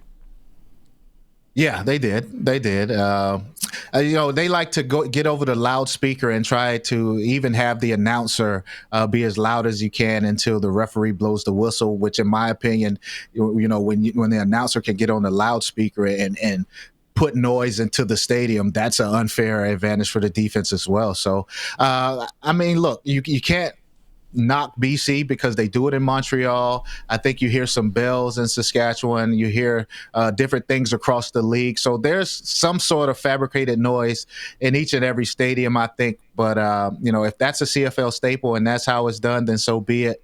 But if not, I love for the natural noise of fans to be the number one thing that makes a home field advantage. So if we can get back to that, that'd be a great thing. So because I'm so wrong so often, when I do get it right, I have to brag. September the 9th, 2000, the Saskatchewan Roughriders were penalized 10 yards, a bench penalty because the pep band was playing when the Hamilton Tiger Cats were in their huddle. Oh, man. Well, look, it goes, like I said, every team has something that they do to kind of pump up the noise. And I just want to see it be the fans. That's it. At least the pep band wasn't hiding it. They were pretty obvious about the fact that they were trying to. Look, until you get caught, you do whatever you can to get away with it. If you get caught, then there's no harm. Okay, tickets are going fast for the West Final, Darian. How big of a factor can the fan base be? Because we always hear, oh my gosh, the 13th man, they're so critically important. Coach Mace says they're a part of the team this weekend. What does it mean? It's everything. A crucial false start penalty, guys going offsides on offense, you name it. Any little thing that can help, a flag here or there, the offense not being able to communicate, taking them longer to get the plays called, can't get in and out of the huddle. I mean, crowd noise affects all of these things. And, I would love to see the upper bowl and Mosaic just packed to capacity this week. I know a lot of times I would look at the game on TV and be kind of disappointed because you see so many empty seats in the upper bowl on the upper level of the stadium. So I'm hoping that there's not an empty seat this weekend and the crowd can definitely take over this game and be a huge factor because it's well needed. Can they sway momentum? For sure. I mean, look, this is the best crowd in the league when it's a full house. I was blessed to be able to play in front of tons of sellout crowds. And, I just think about it as fourth quarter. You're up. They have to throw. All you hear is crowd noise. They get a false start penalty or they get an offsides penalty. They go from 2nd and 10 to 2nd and 15, which is almost impossible to convert. So if you can get in some of these scenarios due to crowd noise, it could change the game. It could one play. You're one play. It's a game of inches. You're one play away sometimes from it being a win or a loss, or 1 yard away from a win or a loss. So a 5-yard penalty here, a 10-yard penalty there could definitely be the difference in the game. And it's all about crowd noise from that aspect.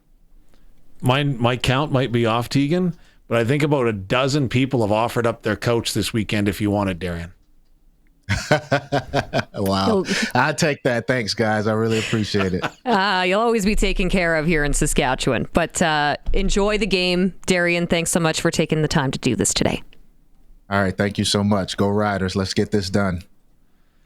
Couldn't have said it better myself. All right, yes, get those tickets, and you can also win a pair of tickets if you just send us a quick little text here, okay? The Prairie Land Rentals text line, chime in, join the conversation, give us your input. We are going to be giving away a pair of tickets after the show today. 306-936-6262. You can even just text in and say, hey, I'm watching the stream. Dave's shirt looks nice. It could be anything. It could be anything. It could be anything. Probably won't be that, but it could be anything. You never know. It's a nice Green Rider shirt. Thank you. Representing 306-936-6262 on the Prairie Land Rentals text line. We are going to take a quick break and we will be back on the other side with Pets Chat. You can, of course, watch the stream, sportscage.com. We are also live on your radio at 620 CKRM. This is the Sports Cage, home of local sports. All right, let's take a look at the schedule. Canadian Mixed Curling Championship in Assiniboia, Saskatchewan, represented by Regina's team, Jason Ackerman. They won their first game against Quebec this morning and then are playing Nunavut this evening. That game getting underway in about 25 minutes. In the NHL, you got the Penguins in Toronto to take on the Leafs. Oilers taking on the Blues on the road, and then Canucks taking on the Preds. Saskatchewan female U18 AAA. We got Notre Dame Hounds at Regina taking on the Rebels. That's a 7:45 puck drop. And then wrapping up week 9 in the NFL. Arizona Cardinals taking on the Dallas Cowboys. 7:15. Dave Thomas's own Dallas Cowboys, I should mention. Sorry. No, that's okay. Is that salt in the wound? Well, can I tell you after tonight? Yeah. Tonight's a big one. Okay, well, why don't we talk about, let me see here. Let's see what the pro line looks like with your sprinkle of the day. So if you wanted to check this out, of course, you can do it online. You can also do it old school and go into your local lotto spot. Must be 18 plus to play. Play responsibly. Every bet is 100% legal with the chance of winning cash in hand. Sports Select. When you're ready to play, bet on the original. Again, you can even generate that QR code if you wanted to do that in advance and then take it in. SportsSelect.com if you want to check out some of the futures as well. Find out how you can bet on the winner of everything from the Stanley Cup to the Super Bowl, the NBA Final, NCAA, soccer, NASCAR, whatever your shtick is. Again, your local lotto spot retailer. So I think our sprinkle of the day needs to be your Dallas Cowboys there, Dave. Yeah, I think we're going to go that way, right? We're going to have to. Okay, so I asked you this earlier, but do you remember what is the over-under on this game? do the one that you told me or the one that I picked? I said that Dallas's defense was atrocious, but they could outscore Arizona, so I went high, and I said 61 points. And that is high. The over-under, he's taken the over, obviously, 53.5. Yeah, take the over. And then the points spread, 3.5, plus 3.5 for Arizona, minus 3.5 for Dallas. Yeah, I'd take the pro line with Arizona. Yeah. Okay. So I just think it'll be a very tight game if Dallas pulls it out, which they have to outscore the Cardinals with, even though they're at home. And a kicker that can kick it 60-plus yards. Yeah, that's insane. Yeah. That is absolutely insane. Okay, so we know Dave's picks. I would not, if I was you, I would not follow those picks because they're probably going to be wrong. No, I think just saying. I would have to go with the Cards on this one, but I'm not throwing a lot on it, you know? Yeah. I'm going to keep it pretty modest. But that is your sprinkle of the day. Of course, you can check out sportsselect.com. Must be 18 plus to play and play responsibly. We're going to take a quick break and come right back here. Oh, no, never mind. We are going to stay right here. We are going to stay right here for a little something we like to call Pat Chat. Time now for SportsCage Pat Chat, powered by Southey Mainline Motors. The name you trust. Mainline Motors is now only 30 minutes from Regina. Amazing deals and award-winning service is now at your doorstep. SoutheyMainline.ca.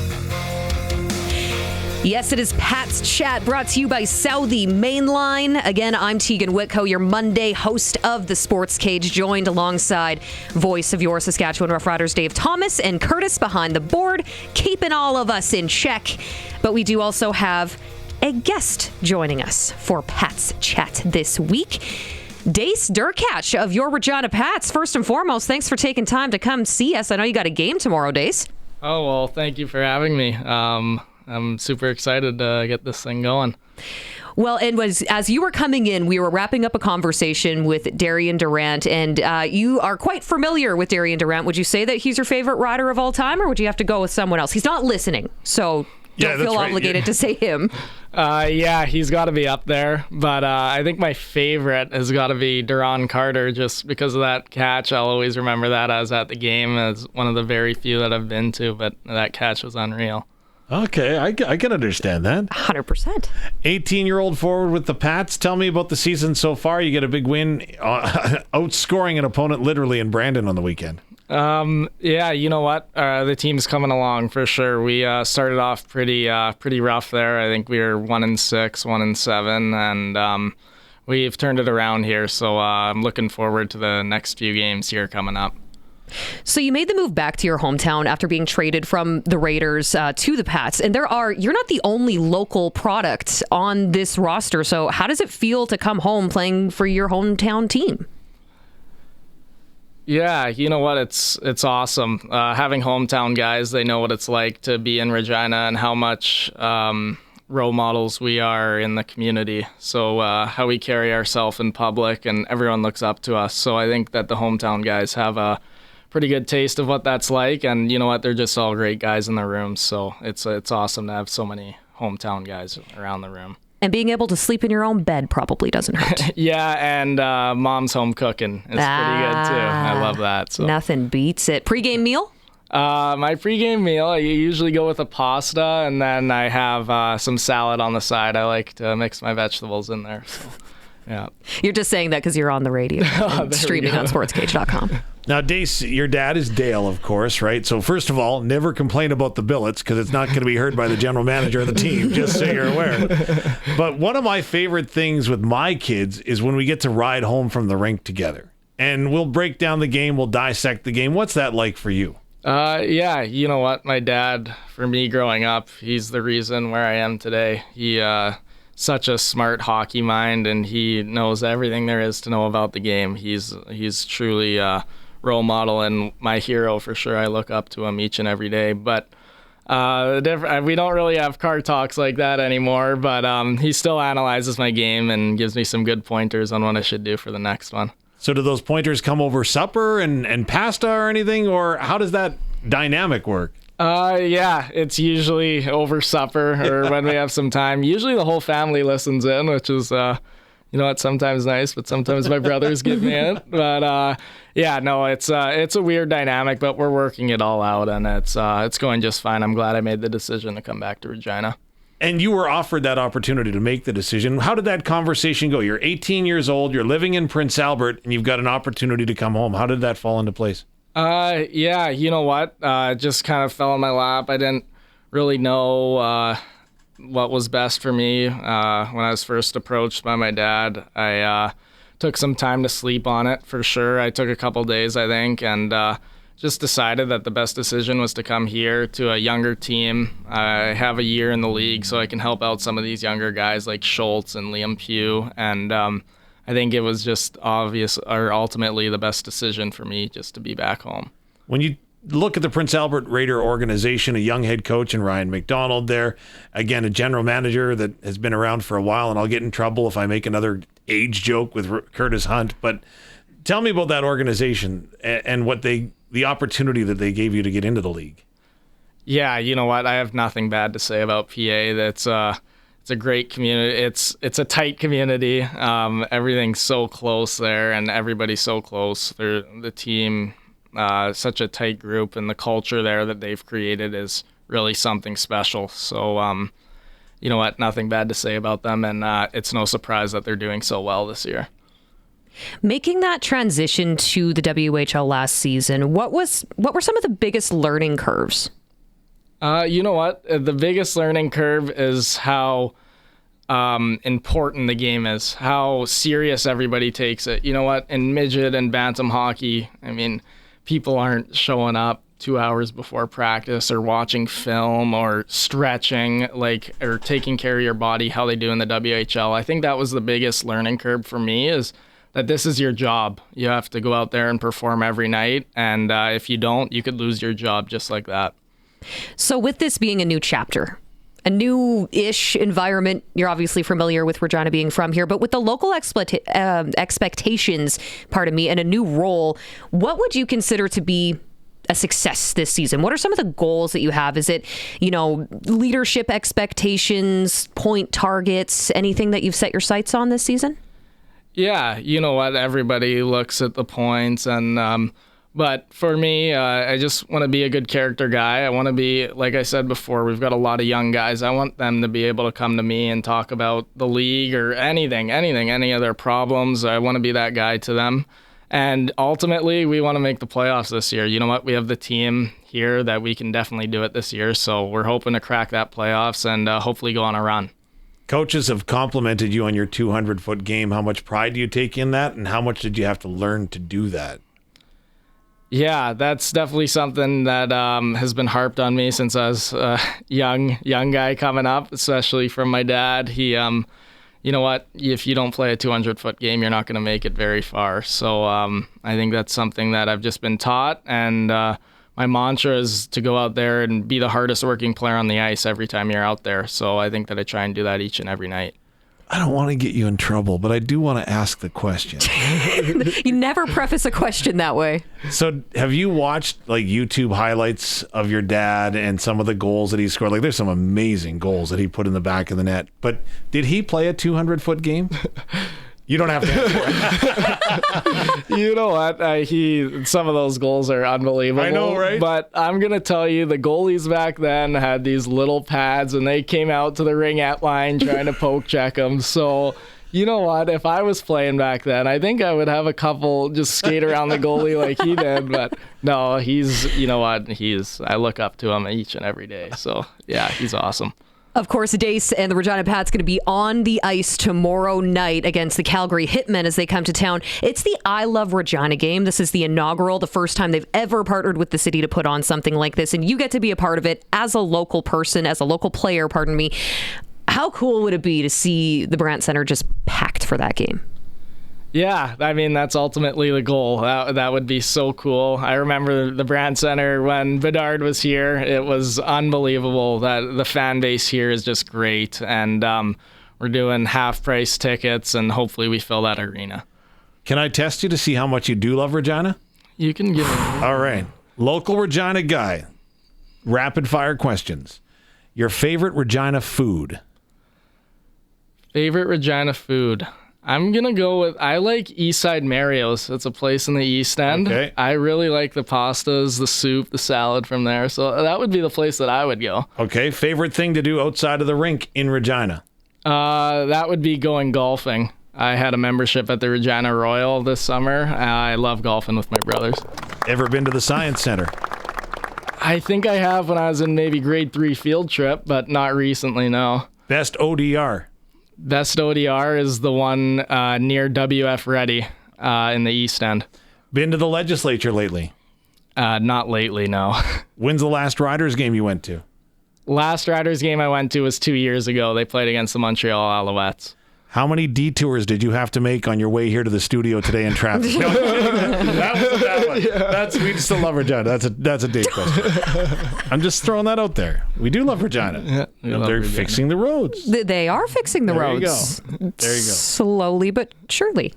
I think you passed the test. Yeah, I think you passed the test. Do you have a favorite Pats player of all time, and you're not allowed to say anyone you're related to?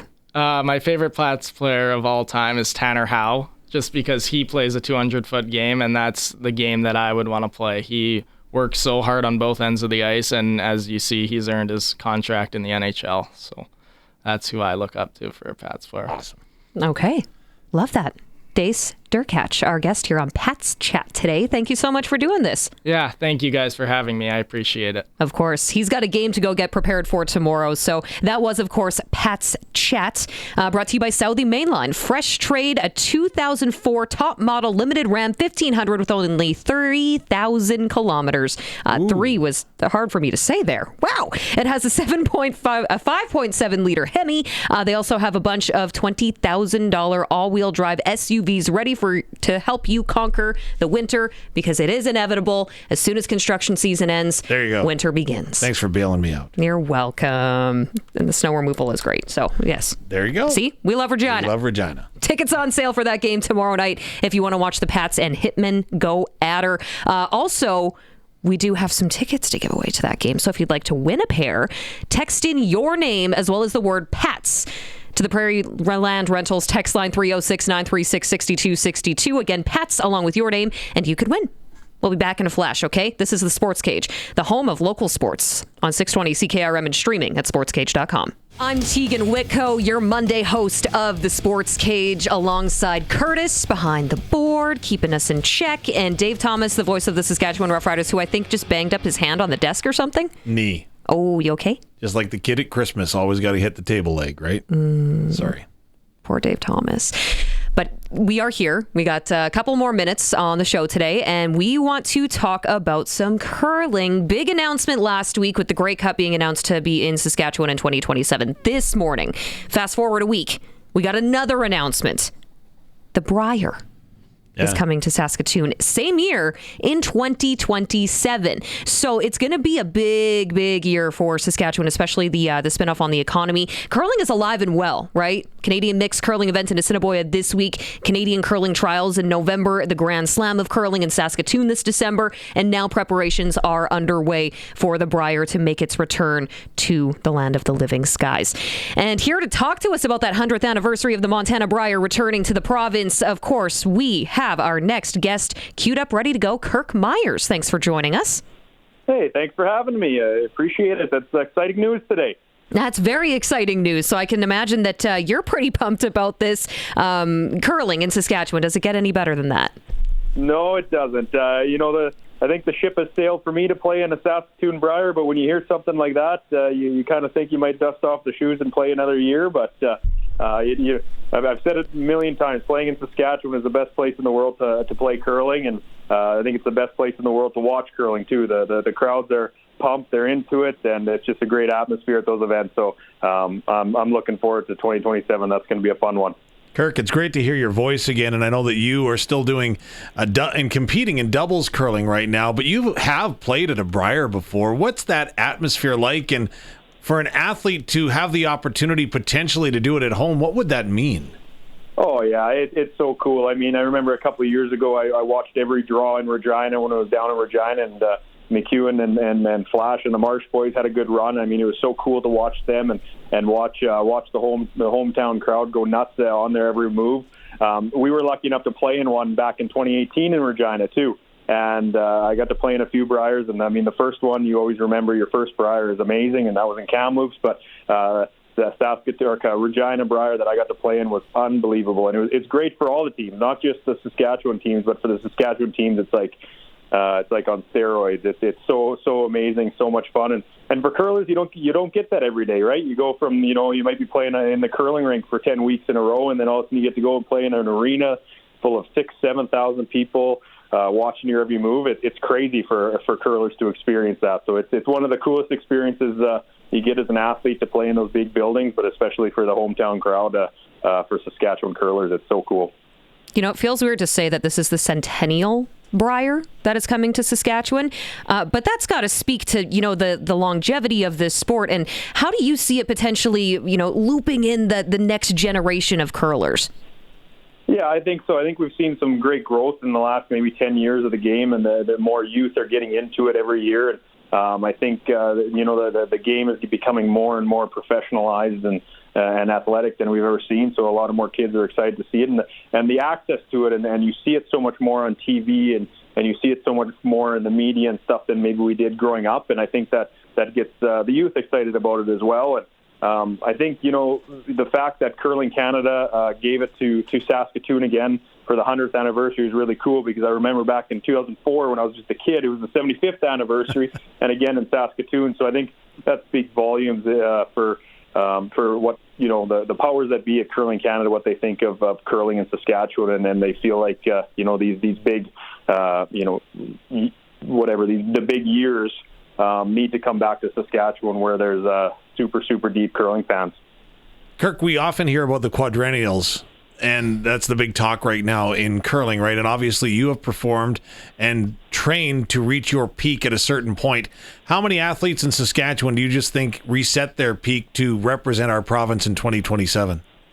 You know what? I think every single one of them. Even you look at McEwen, who they're pushing to go to the Olympics yet this year. I mean, certainly that's going to be, for a team like McEwen, that's going to be the number one priority here for the next few months. But after that, I mean, barring they go to the Olympics or they don't go to the Olympics, I mean, the focus is going to be on that Saskatoon Briar, and for every other team in the province now, all of a sudden they have something to push for the next couple of years, because if you can be that home team at the Briar, you get to feel like a celebrity for a week, and you get to live out your dreams, something you dreamed of as a kid. You got to watch Bruce Cordy play in the hometown Briars in the early thousands, and so I mean every kid is going to see that and want to be that, live that dream in a couple of years. So that's going to rekindle it. And like I said, there's a lot of good young talent that are going to be pushing for that too. And I think we might see, you never know, we might see a new face at that Briar too. I'm going to put you on the spot a little bit here, Kirk. Real quick before we have to let you go. What's the best arena you've curled in the province? Oh, the best arena in the province? Well, I mean, for sure the SaskTel Place or the I'm going to call it the Agridome, but the Brand Center.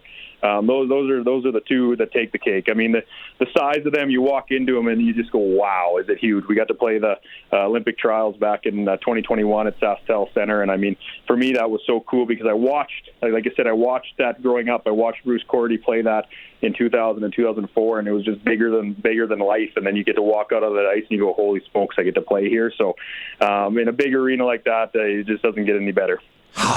Kirk, you cost me $20. I sprinkled that you were going to say Munster. That's a close second, Dave. That's a close second. Now I'm gonna owe everyone beer back in Munster for that one. Oh, Kirk Myers, thank you so much for taking the time to chat about this. We'll have to catch up again in the near future here. Awesome. I appreciate you guys having me on, and have a good evening. Yes, you too. Thanks so much. Of course, Kirk Myers joining us to talk a little bit about the 100th anniversary of the Montana's Briar returning to Saskatchewan. That'll be in the year 2027. What does that say about prairie hospitality, hey? Oh, yeah. I mean, we know what we're doing up here, especially when it comes to curling. With that, I think we got to go. I think we're all out of time. So this was the Monday edition of the Sports Cage, brought to you by Kellen Solar. Installing solar in residential and commercial buildings for 35 years. Local and trusted Kellen Solar. Visit kellensolar.com. We are going to be giving away some Regina Pats tickets for tomorrow night's I Love Regina game after we sign off. We also have those West Final tickets to give away for the Riders and BC Lions through the Prairie Land Rentals text line. So be sure to join me next Monday. In the meantime, Mr. Barney will be back tomorrow through Friday, so make sure that you join him for all of his wonderful guests. Rash Madani, Glenn Suter. He's got a fully stacked show over the next couple of days here. You won't want to miss it. Until then, I'll chat with you next Monday. We'll talk to you on Saturday for the West Final on the Rider Broadcast Network. You can feel free to watch at sportscage.com and our YouTube as well. On behalf of Curtis, Dave Thomas, and myself, good night from the Sports Cage studio in downtown Regina.